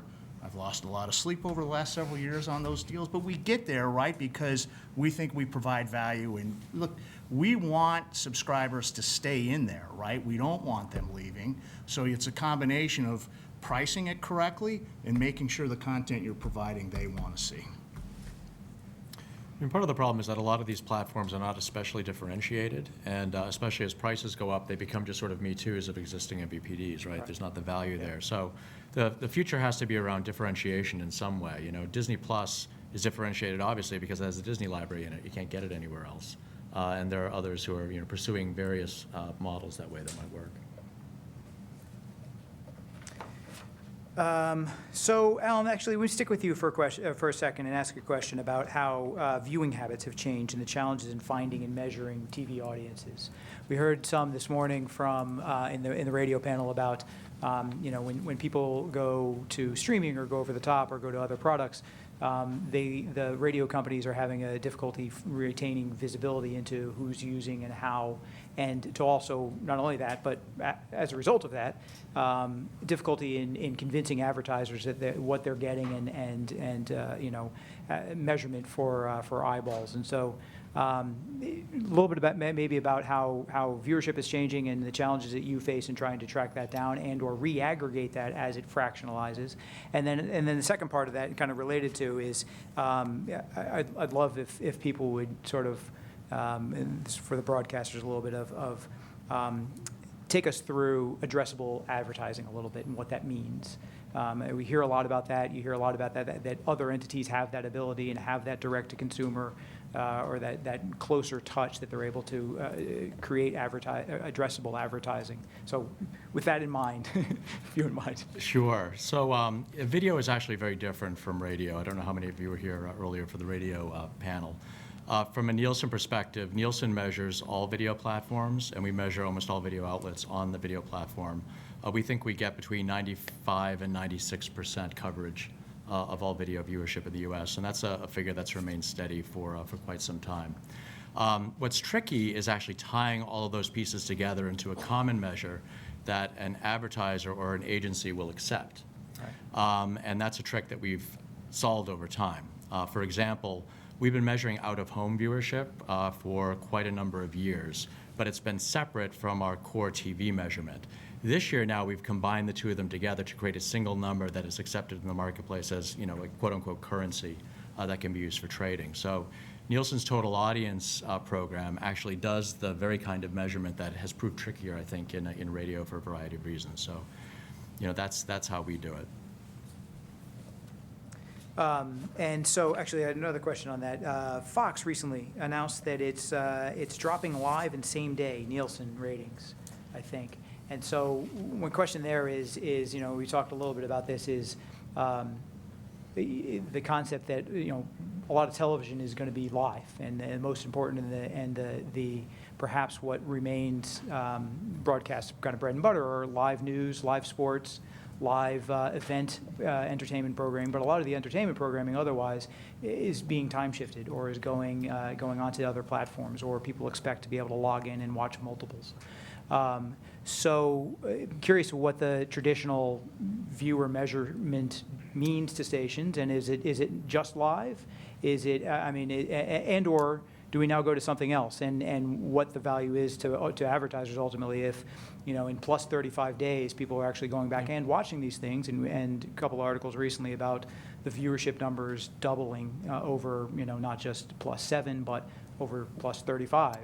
So how do we think about the ratings? Sure. So just a point of clarification, Nielsen measures all the way out to 35 days. So we'll add the ratings from subsequent days to the ratings of a program all the way through 35 days.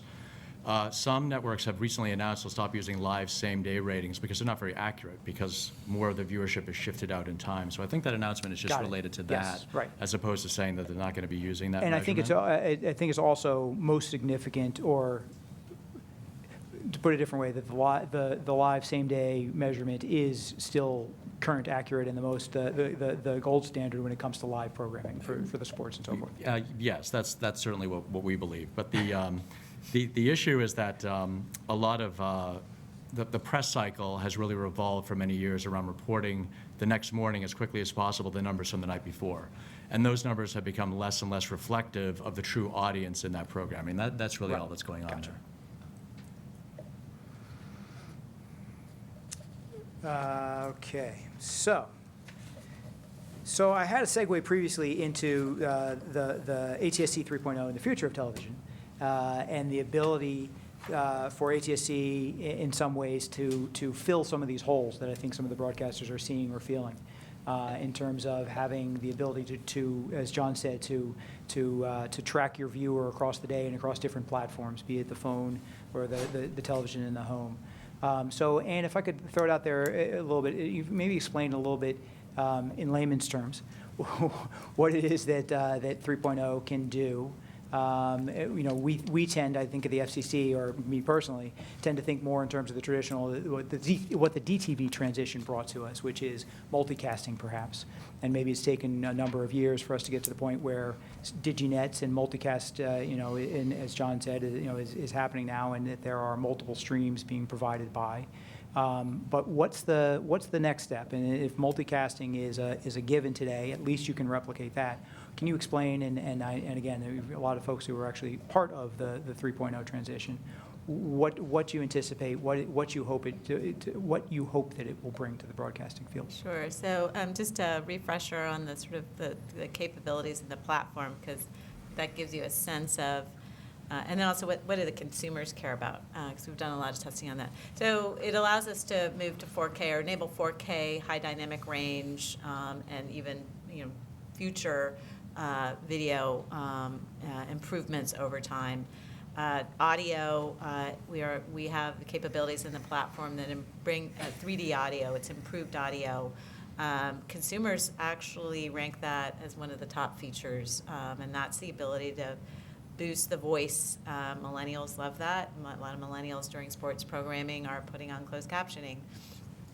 So you have the audio-video experience, bringing that there's voice boost, there's consistent loudness, there's immersive audio. So bringing a theater-like experience. A lot of television is still watched on the big screen in the home. So you look for the best screen for those big live events, news, and other times you're in your home.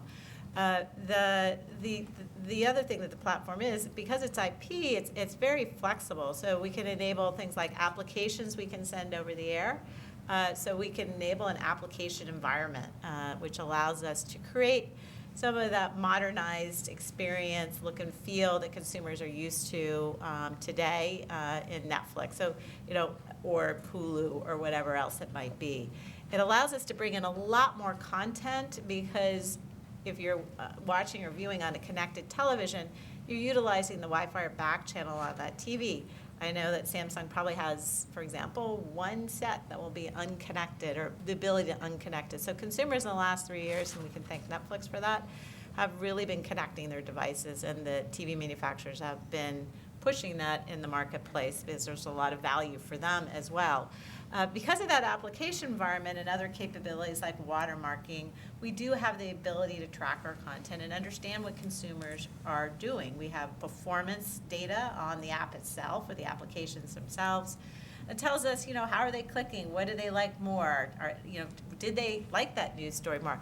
It's basically everything we're doing over the web today is enabled in AT&C 3.0. It's also a very flexible platform in the sense that you can offer services into the home, you can offer different services into the automobile or mobile, you can split up the pipes, you can have high robustness levels for capacity reasons, you can have better indoor coverage with adding single frequency networks, and it's highly efficient in the sense that it's using a new codec that allows you to use to enable more services with less spectrum. And it's also secure, so it can enable security, so high-value content is free to watch, but just like when you're getting certified to go on websites, it protects the consumer in these TV sets and content from being pirated. So these are all things that are really important to the business models that exist in streaming today. And so it enables us to react in that way. What's so fundamentally different about this platform is it's not static. It's versionable. So we can upgrade devices in the marketplace. We can add new features over time. Again, think about apps and the OS system of your Apple iPhone. I think about it as an OS system for next-gen television. We don't know all the business models. We are hoping and we believe once we get these basic services out there, there's opportunities to build on top of this platform. But it also enables non-real-time data delivery. One of the more unique applications for that is delivery of files for enhanced emergency alerting.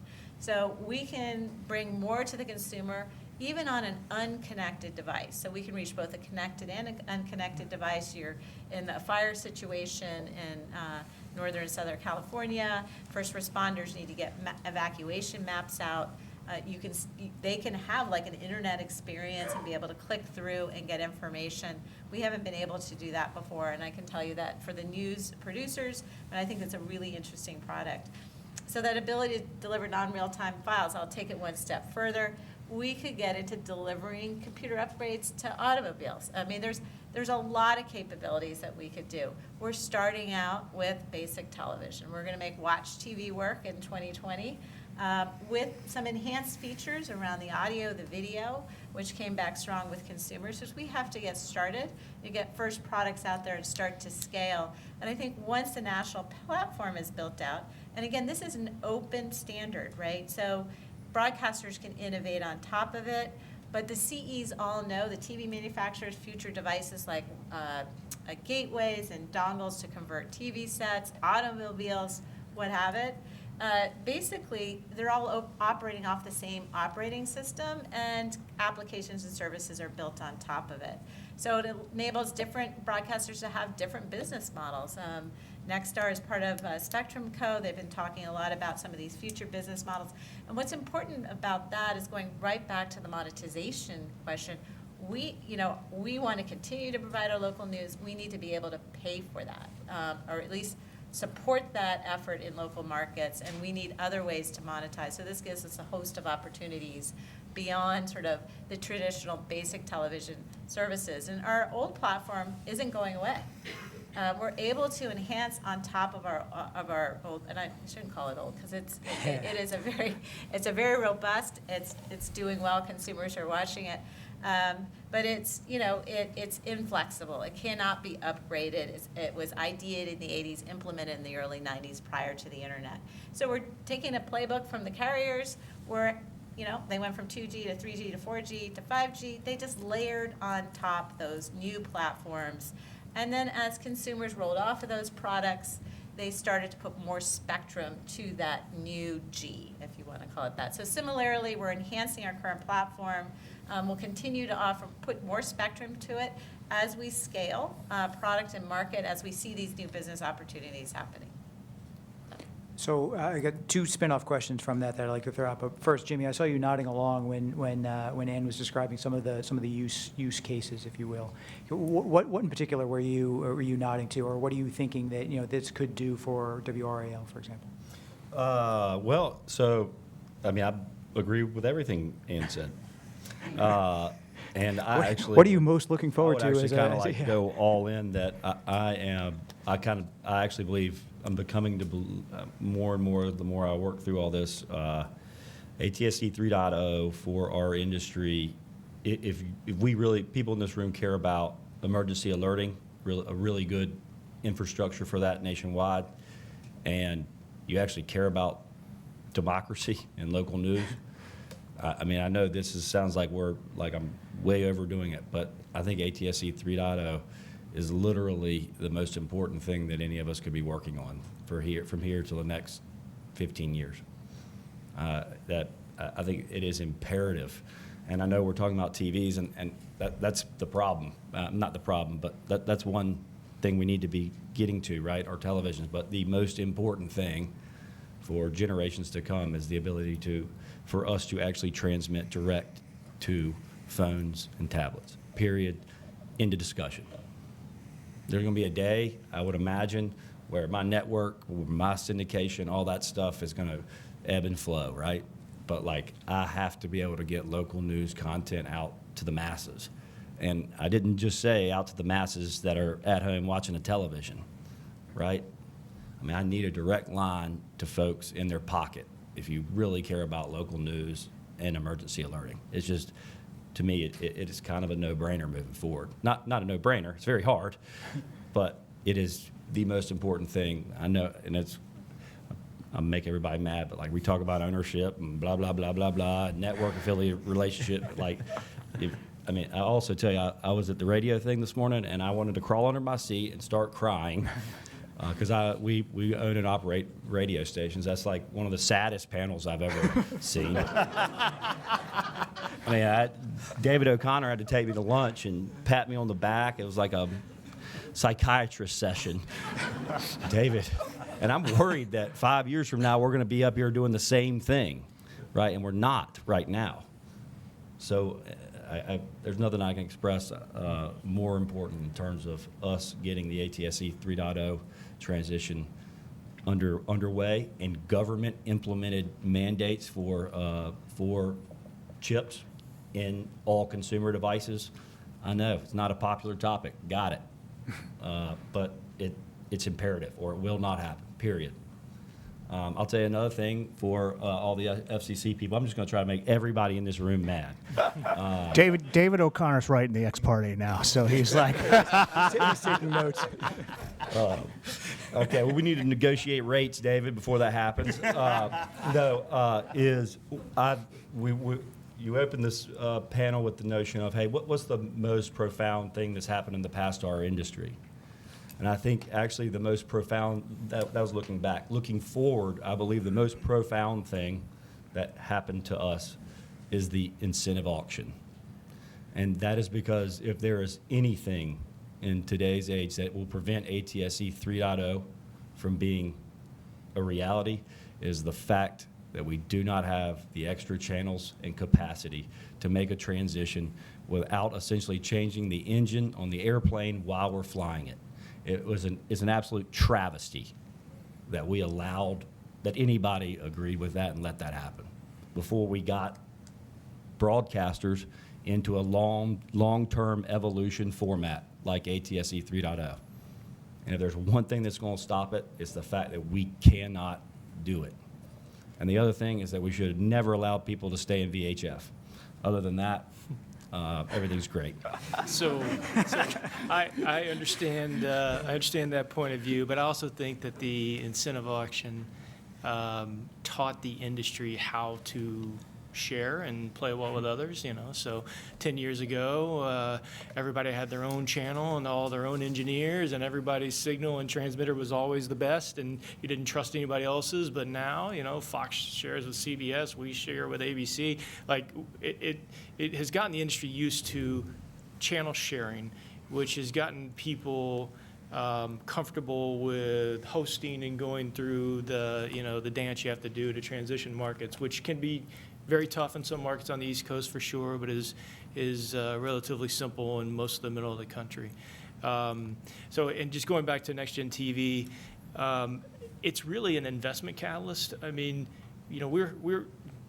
I didn't really have a reason to invest in, I don't know if anybody wants to watch, 4K, 120 frame rate local news, but some sort of higher quality video for local news, HDR, Dolby sound. Like, there's no reason for us to invest in that until now. And so now we're having those discussions, and we're talking about upgrading our plants, and it's extremely expensive to go through and upgrade all your infrastructure to be able to edit and move and broadcast and transport all that content. But that's what the consumer expects.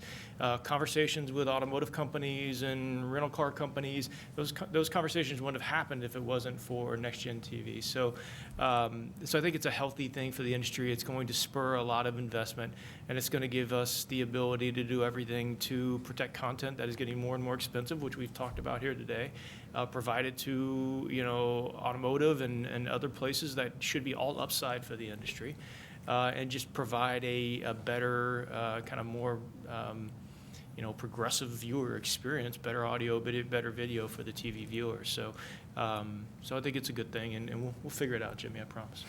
Okay. Yeah, I think we're a little more bullish, positive about 3.0. I think we'll get there. It takes a little bit of time to figure it out. The nice thing is it's not terribly expensive to install at the station, so it's not a huge cost. There are a couple of key points I wanted to. I think the earbud, right? The louder that's funny, right? Because everybody's deaf from the earbud, so they can't hear anymore. And then if Alan's right, since our kids watch so much TV today, in 10 years they'll be doing nothing but watching video. So I don't know how that's going to work for Social Security, but we'll have plenty of eyeballs, right? We'll be good. But one of the other key things with 3.0, which is really important, is the content protection aspect, right? It allows us for the first time to protect our content. We can't protect it in the 1.0 world, and that's really important. We're building, Jack Abernathy, who runs our TV group about every week, calls me and says, why haven't we launched in another market? I'm like, Jack, it takes time, but we've committed. We're going to build it out. I don't know what the business use is, right? All of these things will be. Likely, somebody else will figure out the killer app, for lack of a better term, right? But we think you have to build the pipe. We'll build the pipe. We'll see what happens with it. So we're excited about it. We'll launch in our duopoly markets. We're in discussions in several other markets where we only have one station. But I hope it doesn't take 15 years. I hope it moves quicker than that, and I think it will. So so I'm coming from ATSC from the side, so it's not my division that has been dealing with the technical aspects of it. But the two things that keep occurring to me are, one, it's relying on the OTA signal again, right? You need people to find it and connect to it either on an antenna, or car is easier, right? If that's built into it, you're streaming that way. So there's an emphasis on the over-the-air signal again, and making sure that people have access to that and that the signal is robust. That's the first part. And the second part is, the more and more I hear about it, the more it sounds like you're becoming less of a broadcaster.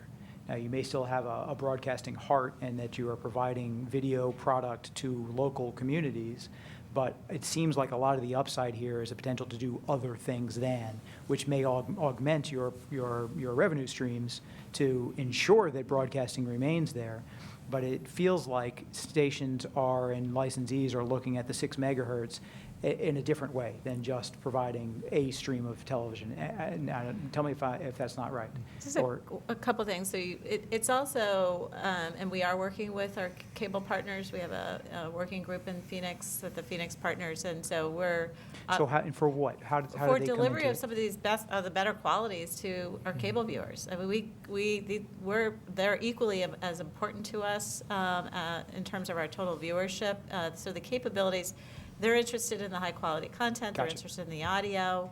I'm bullish on the fact that we'll be able to do that. We'll be announcing some things out of Phoenix coming in January about some initiatives to make that happen.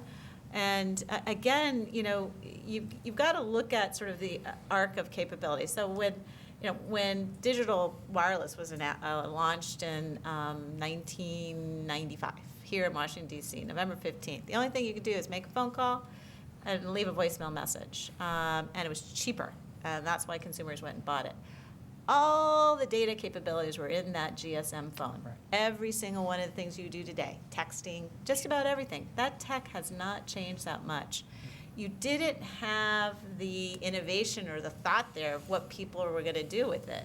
So you started out and you scaled the market with what the consumer basically would go out and buy, so you could start to fund these other capabilities and initiatives. So it could be that we're doing a whole heck of a lot of content that we're delivering that's interactive. It could be VR channels that are delivered over the air. I mean, I don't know, but you have to be really careful to not sort of create this, that you're going to do all these other things. I think you just have to think about it's a platform that allows a lot of innovation to occur over time. And we're doing what we do best. We also have the simulcast requirement, and so we're excited to deliver on that. And I think that's a good thing, because it's making us create a uniform platform. It's open, it's based on open standards, and it really allows the industry to deliver on the promise of an improved simulcast stream, working with cable, working with over-the-air, working with the TV manufacturers. There's a massive amount of collaboration. CTA just announced the next-gen TV logo and a conformant program. So consumer will know when they go purchase a next-gen television set, there will be a logo, and there will be a lot of marketing behind what does that mean, what to expect. And a lot of the messaging will be, it's this today, it's these other things in the future, it's more than that, and that's what consumers, they understand that. That's in our testing and marketing. So we're starting out here. We don't know what the future is, and I think it's dangerous to say we're betting on all of that. Sure. But the platform gives us so much optionality that we can quickly pivot to whatever is happening in the marketplace against our competitors, which happen to not be ourselves or our cable partners. Yeah, I think it's actually making people focus more on core broadcasting. I mean, because it's broadcasting. It's just what are you putting in that stream? And so, I mean, for us, you've got over, in some markets, we have over 50% of our viewing that is done over the air, and a lot of that has to do with the markets that we're in. Right. If you have a big market like a Dallas or a Phoenix, it's just it's hard to get MVPD services in all those areas, and plus our audience is a little less than the industry as a norm as far as cable penetration, but it's growing faster. So I think it really is, everybody's focused now on broadcasting and just delivering a better audio, video, picture, and then some enhanced content that can come around with that, which you could do as little or as much as you want. But if you're watching a soccer match on our television, Televisa Univision Deportes network, if you want to have some sports stats that accompany that picture or not, you can opt into that, and that's all being delivered or can be delivered in the over-the-air signal. Now, do I want a piece of the 150 billion Internet of Things marketplace in 5 years? Yeah, that'd be great. But I don't think that's what we're focused on in the immediate future. We're focused on that big screen experience in the home. Well, I think Ann described it in the right way. That makes sense. I think it's got the capacity. Yeah. You may not know and as Joe said, you may not know what that final use is. But if you build it and it has those capabilities, you start with what you do have and see where it goes. Right, and just back to I think Jimmy's point around mobile. I mean, we launched dial television back in the day, and it was an add-on to the 1.0 platform, so it was not a perfect situation. Some of the trickiness around mobile, just for taking the carriers aside, there are rights issues associated with some of the content you're delivering to mobile. If we could get in those phones, sure. But it's tough thing to do across all devices over all carriers. And I think that the consumer, if you think about, they don't care how they get it. So I do think applications are other ways that you can push out this content, the TV Everywhere comment that John made earlier. You know, I think there are ways to get to the mobile device. But if we can be really successful in the home where 93% of content is watched, you know, I think that then that allows for us to be able to have that conversation with the carrier. You can't have that conversation until they see that there's a consumer pull. And I think the radio guys have had a similar issue with FM radio. So there's a great business right now in the home. I think we're looking to get a beachhead there. I do think that the automobile is another place, and ultimately mobile would be great, but you know, it's a tougher conversation. Well, we've been talking for a long time, so I appreciate everybody's Most everybody's still awake. patience and thoughts. Yes, we do have a microphone set up, and so we've set aside 15 minutes here at the end of our panel for people to ask questions. So I would ask if anybody does have a question, to please come to the mic in the middle here, and if you would just tell us who you are before you ask your question. Hi, good afternoon, everybody. Adam Jacobson with the Radio and Television Business Report.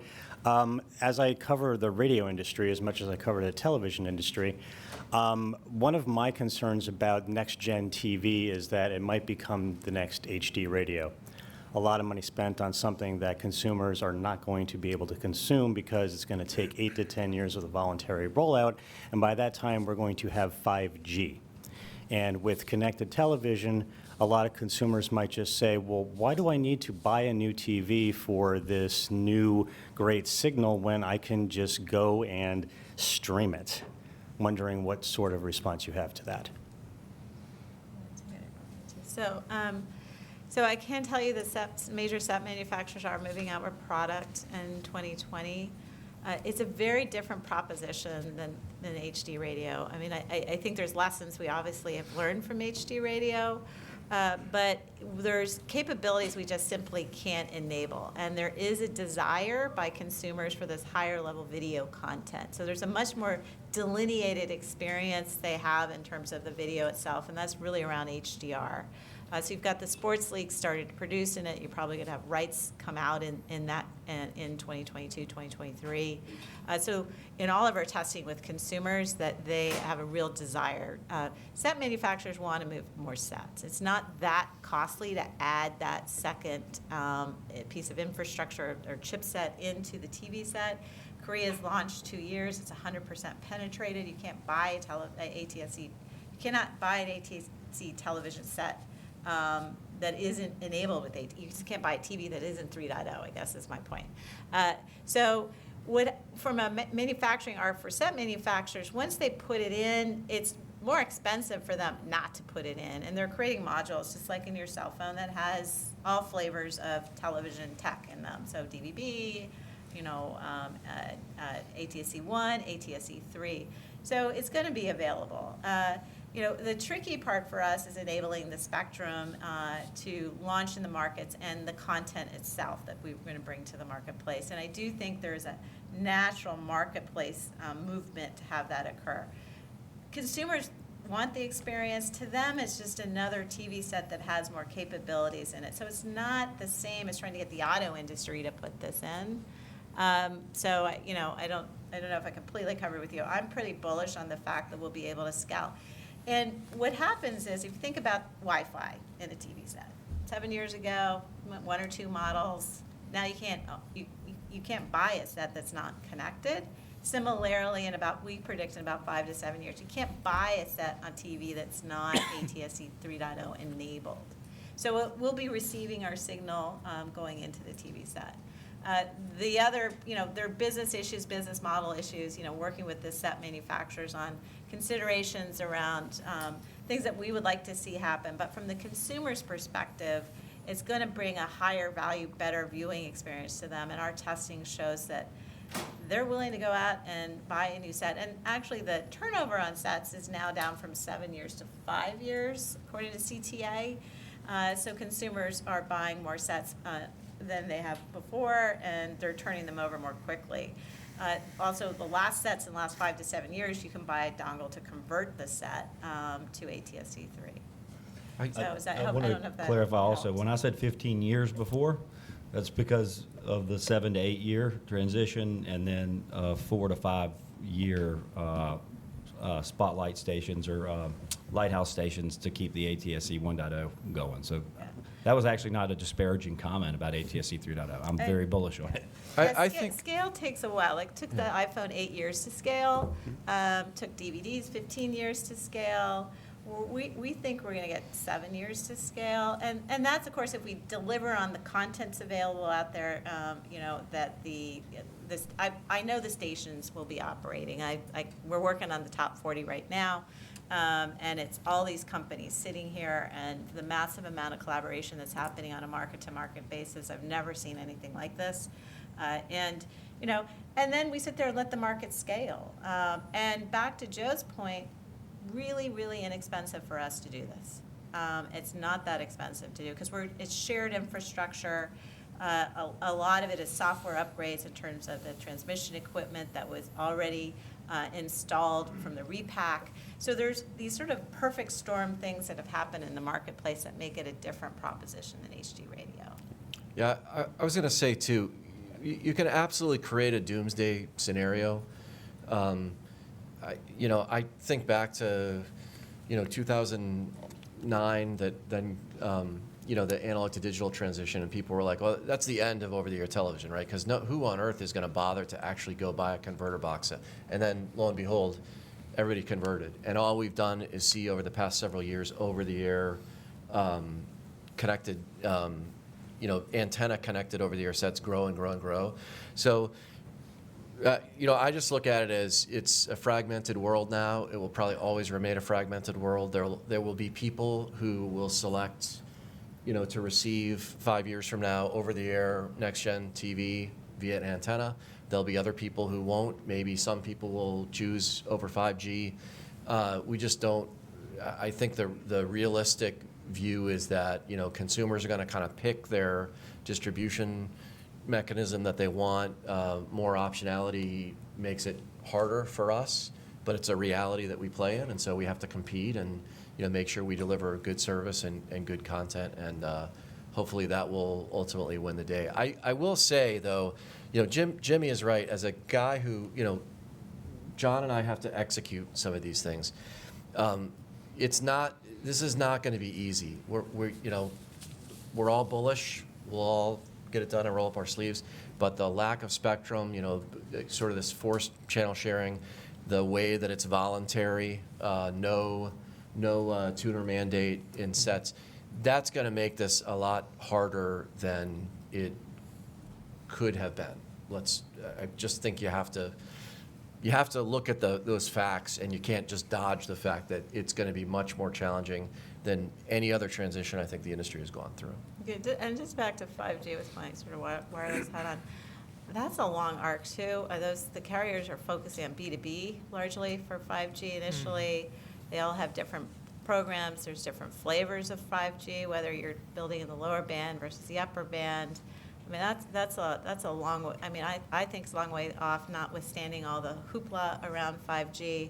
And so there's benefits to broadcast that we, on a one-to-many, and the cost per bit and the return for the carriers really isn't there, which, Go Video or Verizon's whatever video program, they dump that.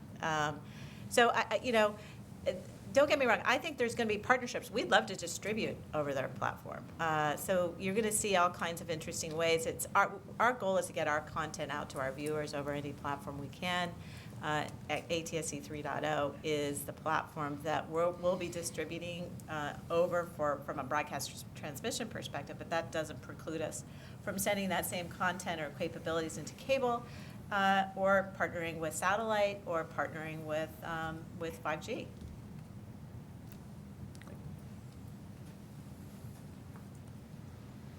Hi, Monty Taylor, Com Daily. The FCC appeal of the Third Circuit decision has been rejected, and they may go to the Supreme Court, but in a week, unless there's a stay, all of those rules that were vacated by the Third Circuit are going to come back, and a lot of them affect television stations. There's JSAs are going to be attributable, the 8 voices test, all that stuff's coming back. How does that affect you guys, if at all? And is there anything you're doing different because those rules are coming, or do you not care? I don't know. You have to answer for the same length of time that you just answered. It's funny, I look around and like, nobody rule. wants to touch that. So look, I think part of the answer is we don't know, right? You just don't know. We got to look for some direction from the FCC. I'm not sure. Most of the rules don't affect Fox directly. One obviously does. Look, the bigger question is, how is it possible that we haven't been able to change broadcast regulation in so many years, right? And we've been stuck with this court for 15 plus years and nothing changes while the world around us has changed. That's the biggest frustration, right? So we're all stuck back as, what was it, 2004, Chris, the first time the rules were adopted, right? So we're still acting as if it's 2004, and think of all the things that didn't exist in 2004. So the direct answer is, your question is, I don't know. We got to wait for guidance. Does anyone else know? Nobody's going to admit None it of if you guys they are do. changing your behavior because those rules are. I mean, I know you can't buy anything, Brett. Joe, you probably can't buy much. Mr. Goodman, I don't care. These don't affect you. These aren't we directly actually affecting can you buy at the quite moment. a I bit. wish we could focus on So, ATSC but- 3.0.